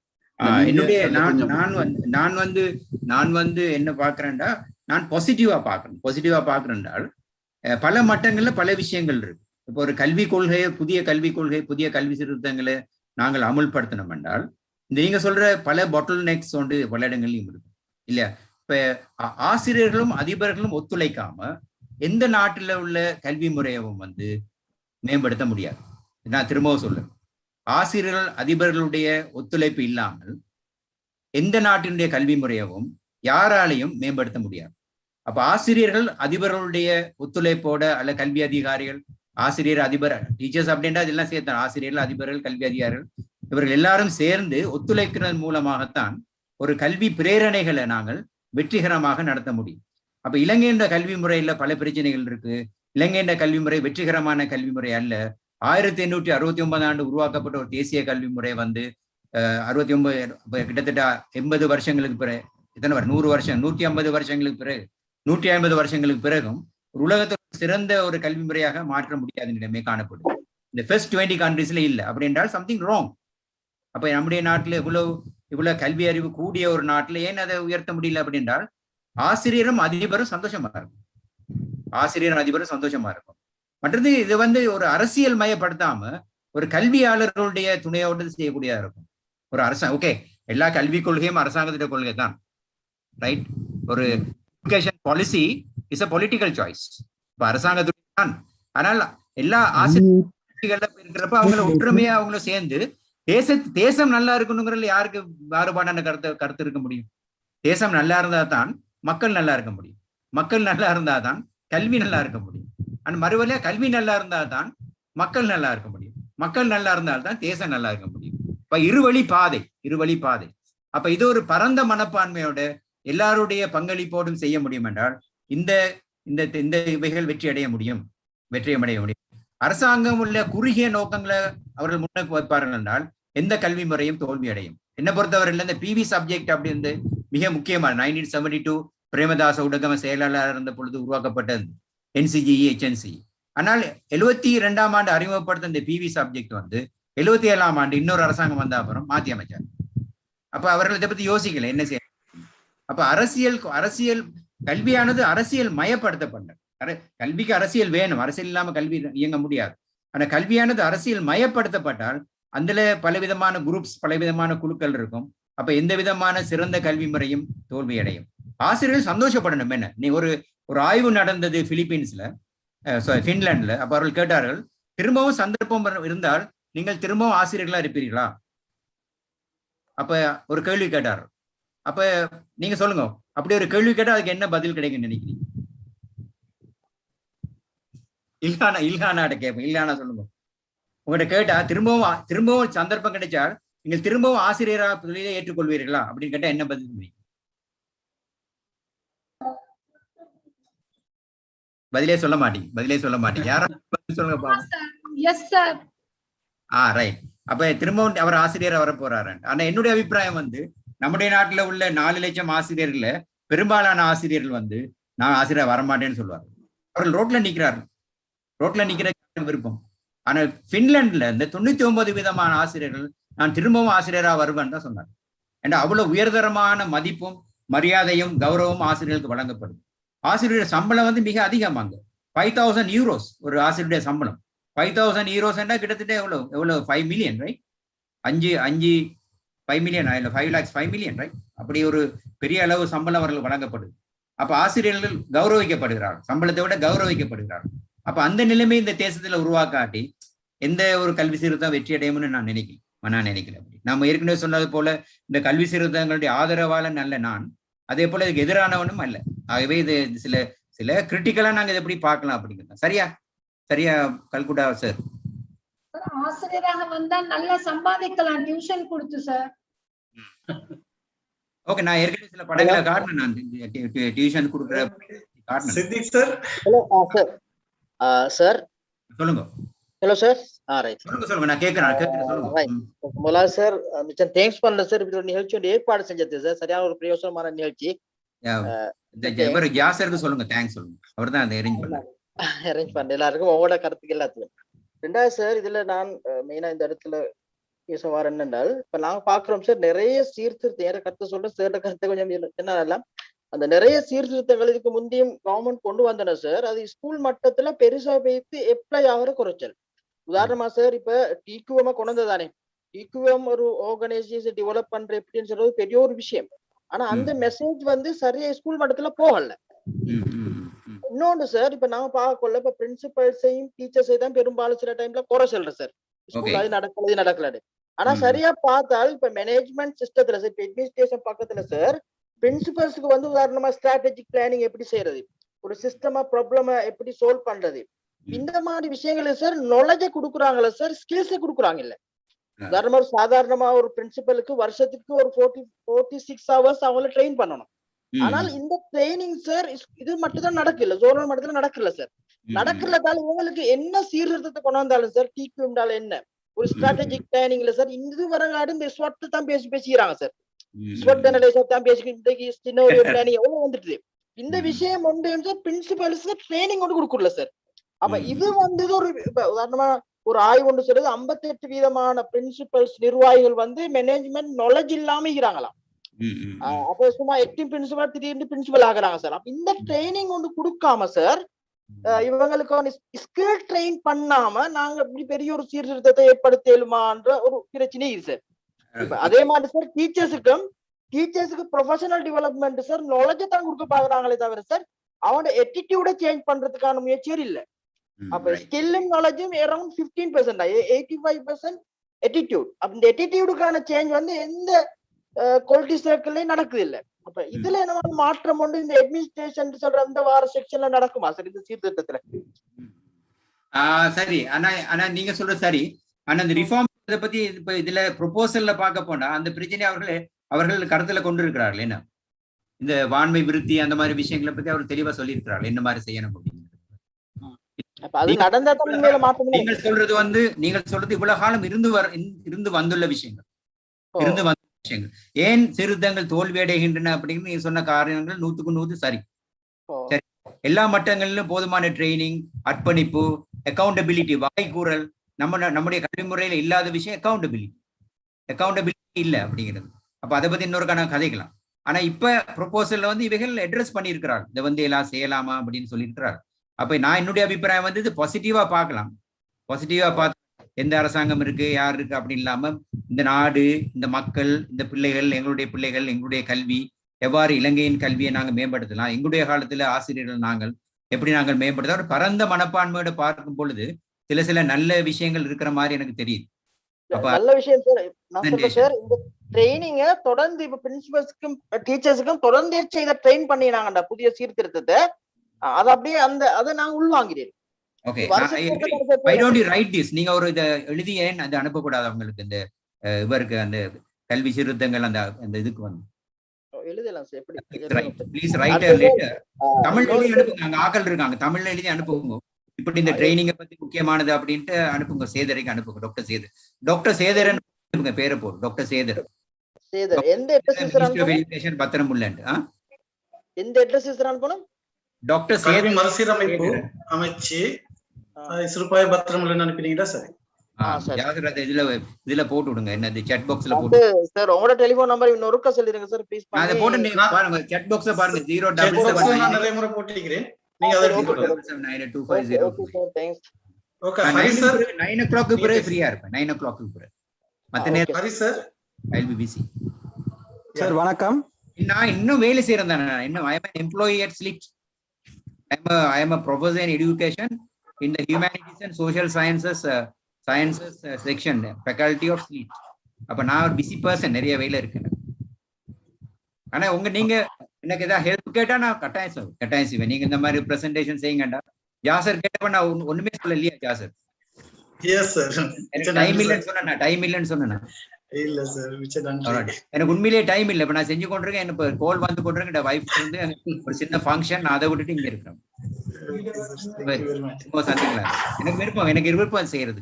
Hari sir 9 o'clock Jaffar. வணக்கம் sir. Can we stop this? Okay sir, last one sir. வணக்கம் சார். சார் வணக்கம். வணக்கம் ஹரி, சொல்லுங்க சார். நான் ஹரிஹரன் சார். எனக்கு இந்த 23ல அமல்படுத்தக்கூடிய இந்த கல்வி திட்டத்துல சார் நாங்க ஏற்கனவே 17ல அறிமுகப்படுத்தப்பட்ட இந்த 13 ஆண்டு உத்தரவாதம் அளிக்கப்பட்ட கல்வி திட்டத்துக்கும் இந்த 23ல அறிமுகப்படுத்த போற அந்த திட்டத்துக்கும் இடையில ஏதாவது தொடர்புகள் இருக்கா சார்? இல்லாட்டி அந்த 13 ஆண்டு உத்தரவாதம் அளிக்கப்பட்ட கல்வி கொள்கைக்கு அல்லது நடைமுறைக்கு என்ன சாத்தியப்பாடுகள் இருக்குன்னு சொல்லி கொஞ்சம் தெரிஞ்சு கொள்ளலாமா சார்? 13 year education இப்ப கொண்டு வந்தது தானே, இந்த கவர்மெண்டா கொண்டு வந்தது. இந்த இப்பதானே கொண்டு வந்தது. பழைய கவர்மெண்ட். பட் ஆனா அவங்க அது மாத்தல. அது மாத்தல. இப்படித்தான் ஏ லெவலுக்கு இன்னும் தீர்மானிக்கல. ஏ லெவல் எப்படி நடக்கும்னு சொல்லி தீர்மானிக்கல. அது ஒரு ஓ லெவல்ல வந்து பாஸ் பண்ணல அப்படிங்கறதுனால அவனுடைய எஜுகேஷனை கட் பண்ணுங்கிற அவசியம் இல்லை. அப்ப டெக்னிக்கல் சைட்ல போனா உங்களுக்கு அதுல இவ்வளவு கிரெடிட் இருக்கணும் அப்படி இல்லைன்னு ரிலாக்ஸ் பண்றாங்க. அப்ப எல்லாரும் படிக்கணும், எல்லாருக்கும் இருக்கும் இல்லையா சார்? அது தொடர்ந்து இருக்கும் அந்த திட்டமும் அப்படியா சார்? நான் நினைக்கல இருக்கும். இப்ப இந்த இதுல பத்தி சொல்லியிருக்கிறார்கள் தானே. இதுல நான் சொல்லியிருக்கேன், நான் இந்த அடிப்படையில பாக்குறப்ப இந்த அடிப்படையில பாக்குறப்ப இந்த தொழில் திறன்கள் வந்து முக்கியமானது. பாடசாலை கல்வியில ஒரு பக்கம், மற்றது அடிப்படை தொழில் கல்வியில இன்னொரு பக்கம் போகணும் அப்படின்னு, ரைட்? அதே மாதிரி அவர்கள் இந்த வொகேஷனல் எஜுகேஷனை பத்தி அவர்கள் சொல்லியிருக்கிறார்கள். இந்த வொகேஷனல் எஜுகேஷன் தொழிற்கல்வி பாடத்துறைகளை தெரிவ சந்தர்ப்பங்கள் ஏ லெவல்ல வந்து டெக்னிக்கல தெரிவிச்சதற்கான சந்தர்ப்பம் வழங்கணும்னு சொல்லி. அப்ப நான் நினைக்கிறேன் இது வெரி பாசிட்டிவ். இது நிறைய பாசிட்டிவ் இருக்கு. அரசாங்கம் அப்படிங்கிற வேற விஷயம், இந்த ப்ரொபோசல் நிறைய பாசிட்டிவ். அப்ப அது முக்கியம். இந்த 9 டொமைன் தொடர்பாகவும் நாங்க வேறாக தனித்தனியாக பல்வேறு அமர்வுகளை நடத்தலாம். உதாரணமாக கலைத்திட்டம் பாடவிதான மறுசீரமைப்பு தொடர்பாக நீண்ட ஒரு செயல்முறை நடைபெற்றுக் கொண்டிருக்கின்றது. இந்த ஒவ்வொரு டொமைன் தொடர்பாகவும் நீண்ட செயல்முறை நடைபெற்றுக் கொண்டிருக்கிறது. அவை தொடர்பாக நாங்கள் நீண்ட கதைக்கலாம். அதன் அமுலாக்கம் தொடர்பாக நாங்கள் கதைக்கலாம். இன்னொரு சந்தர்ப்பத்தில் இவ்வாறான கதையாடல் ஒன்றை நாங்கள் ஏற்பாடு செய்ய ஒரு விஷயம். இதுல வந்து ஒவ்வொரு ஸ்பெஷலிஸ்ட் இருப்பாங்க ஒவ்வொரு விஷயத்துல. என்ன அப்ப அட்மினிஸ்ட்ரேட்டிவ் ரிஃபார்ம்ஸ் அதுல ஸ்பெஷலிஸ்ட் இருப்பாங்க. அவங்கள கூப்பிட்டு கதைக்க சொல்லுங்க என்ன அப்படின்னு. ஓகே, நாங்க காலங்களில் நாங்கள் நம்மளோட ஒன்று செய்வோம். நீங்க கலந்து கொள்ளணும் என்று நாங்கள் கேட்டுக்கொள்கின்றோம். அத்தோடு உங்களுக்கு நினைவூட்ட விரும்புகின்றோம், இதனுடைய ஒளிப்பதிவு, இதனுடைய வீடியோ காட்சிகள் யூடியூபிலே சேவ் பண்ணப்பட்டுள்ளன. யூடியூபிலே உங்களுக்கு மீண்டும் இதனை பார்வையிடலாம். அத்தோடு பலர் சருடைய இலக்கம், தொலைபேசி இலக்கத்தை கேட்டிருக்கின்றீர்கள். சாட் பாக்ஸிலே 5 முறை அந்த இலக்கம் ஷேர் பண்ணப்பட்டுள்ளது. இன்னும் சிலர் அதிகமாக கேட்டிருக்கிறார்கள், இந்த பிரசன்டேஷனை PDF வடிவத்தை கேட்டிருக்கிறார்கள். சார் அதை அது தொடர்பாக தரும்போது நாங்கள் அதனை ஷேர் பண்ண காத்திருக்கின்றோம். நான் உங்களுக்கு இதை அனுப்பிடுறேன், இந்த பிரசன்டேஷன் உங்களுக்கு அனுப்பிடுறேன். ஓகே, நான் teachmo.lk இதனை ஷேர் பண்றேன், நீங்க அப்ப எல்லாத்தையும் ஷேர் பண்ணுங்க. இதெல்லாம் பொதுவான விஷயங்கள் தானே. இது ஓகே, என்னுடைய PowerPoint நான் படிப்பிக்கிற PowerPoint யாருக்கு நான் கொடுத்துருவேன். Okay okay, thank you. நாங்க teachmo.lk நான் ஷேர் பண்றேன், நீங்க அதை டவுன்லோட் பண்ணிக்கொள்ளலாம். அதோடு நாங்கள் இது தவிர learnmo.lk என்ற ஒரு சேவையை நடத்தி கொண்டிருக்கிறோம். அதிலே உயர் பதவிகளுக்கான ஆசிரியர்களை பயிற்றுவிப்பது தொடர்பாக நடத்தி கொண்டிருக்கின்றோம். அது தொடர்பாக நீங்கள் ஏதேனும் தெரிந்து கொள்ள விரும்பினால் நோட் 7737311737 என்ற இலக்கத்துக்கு அழைத்து SLES SLTES தொடர்பான பயிற்சி வகுப்புகளிலே கலந்து கொள்ளலாம். அத்தோடு teachmo.lk teachmobook.lk என்ற 2 இணையதளங்களை நாங்கள் நடத்தி கொண்டிருக்கின்றோம். கல்வித்துறை தொடர்பாக பிரேக்கிங் நியூஸ்களை அல்லது ஆசிரியர்கள் அல்லது கல்வித்துறை தொடர்பாக வருகின்ற அனைத்து அப்டேட்களையும் நாங்கள் உடனுக்குடன் வழங்கிக் கொண்டிருக்கின்றோம். நீங்கள் அவற்றை கட்டாயம் வாசிக்க வேண்டும் என்று நாங்கள் எதிர்பார்க்கின்றோம்.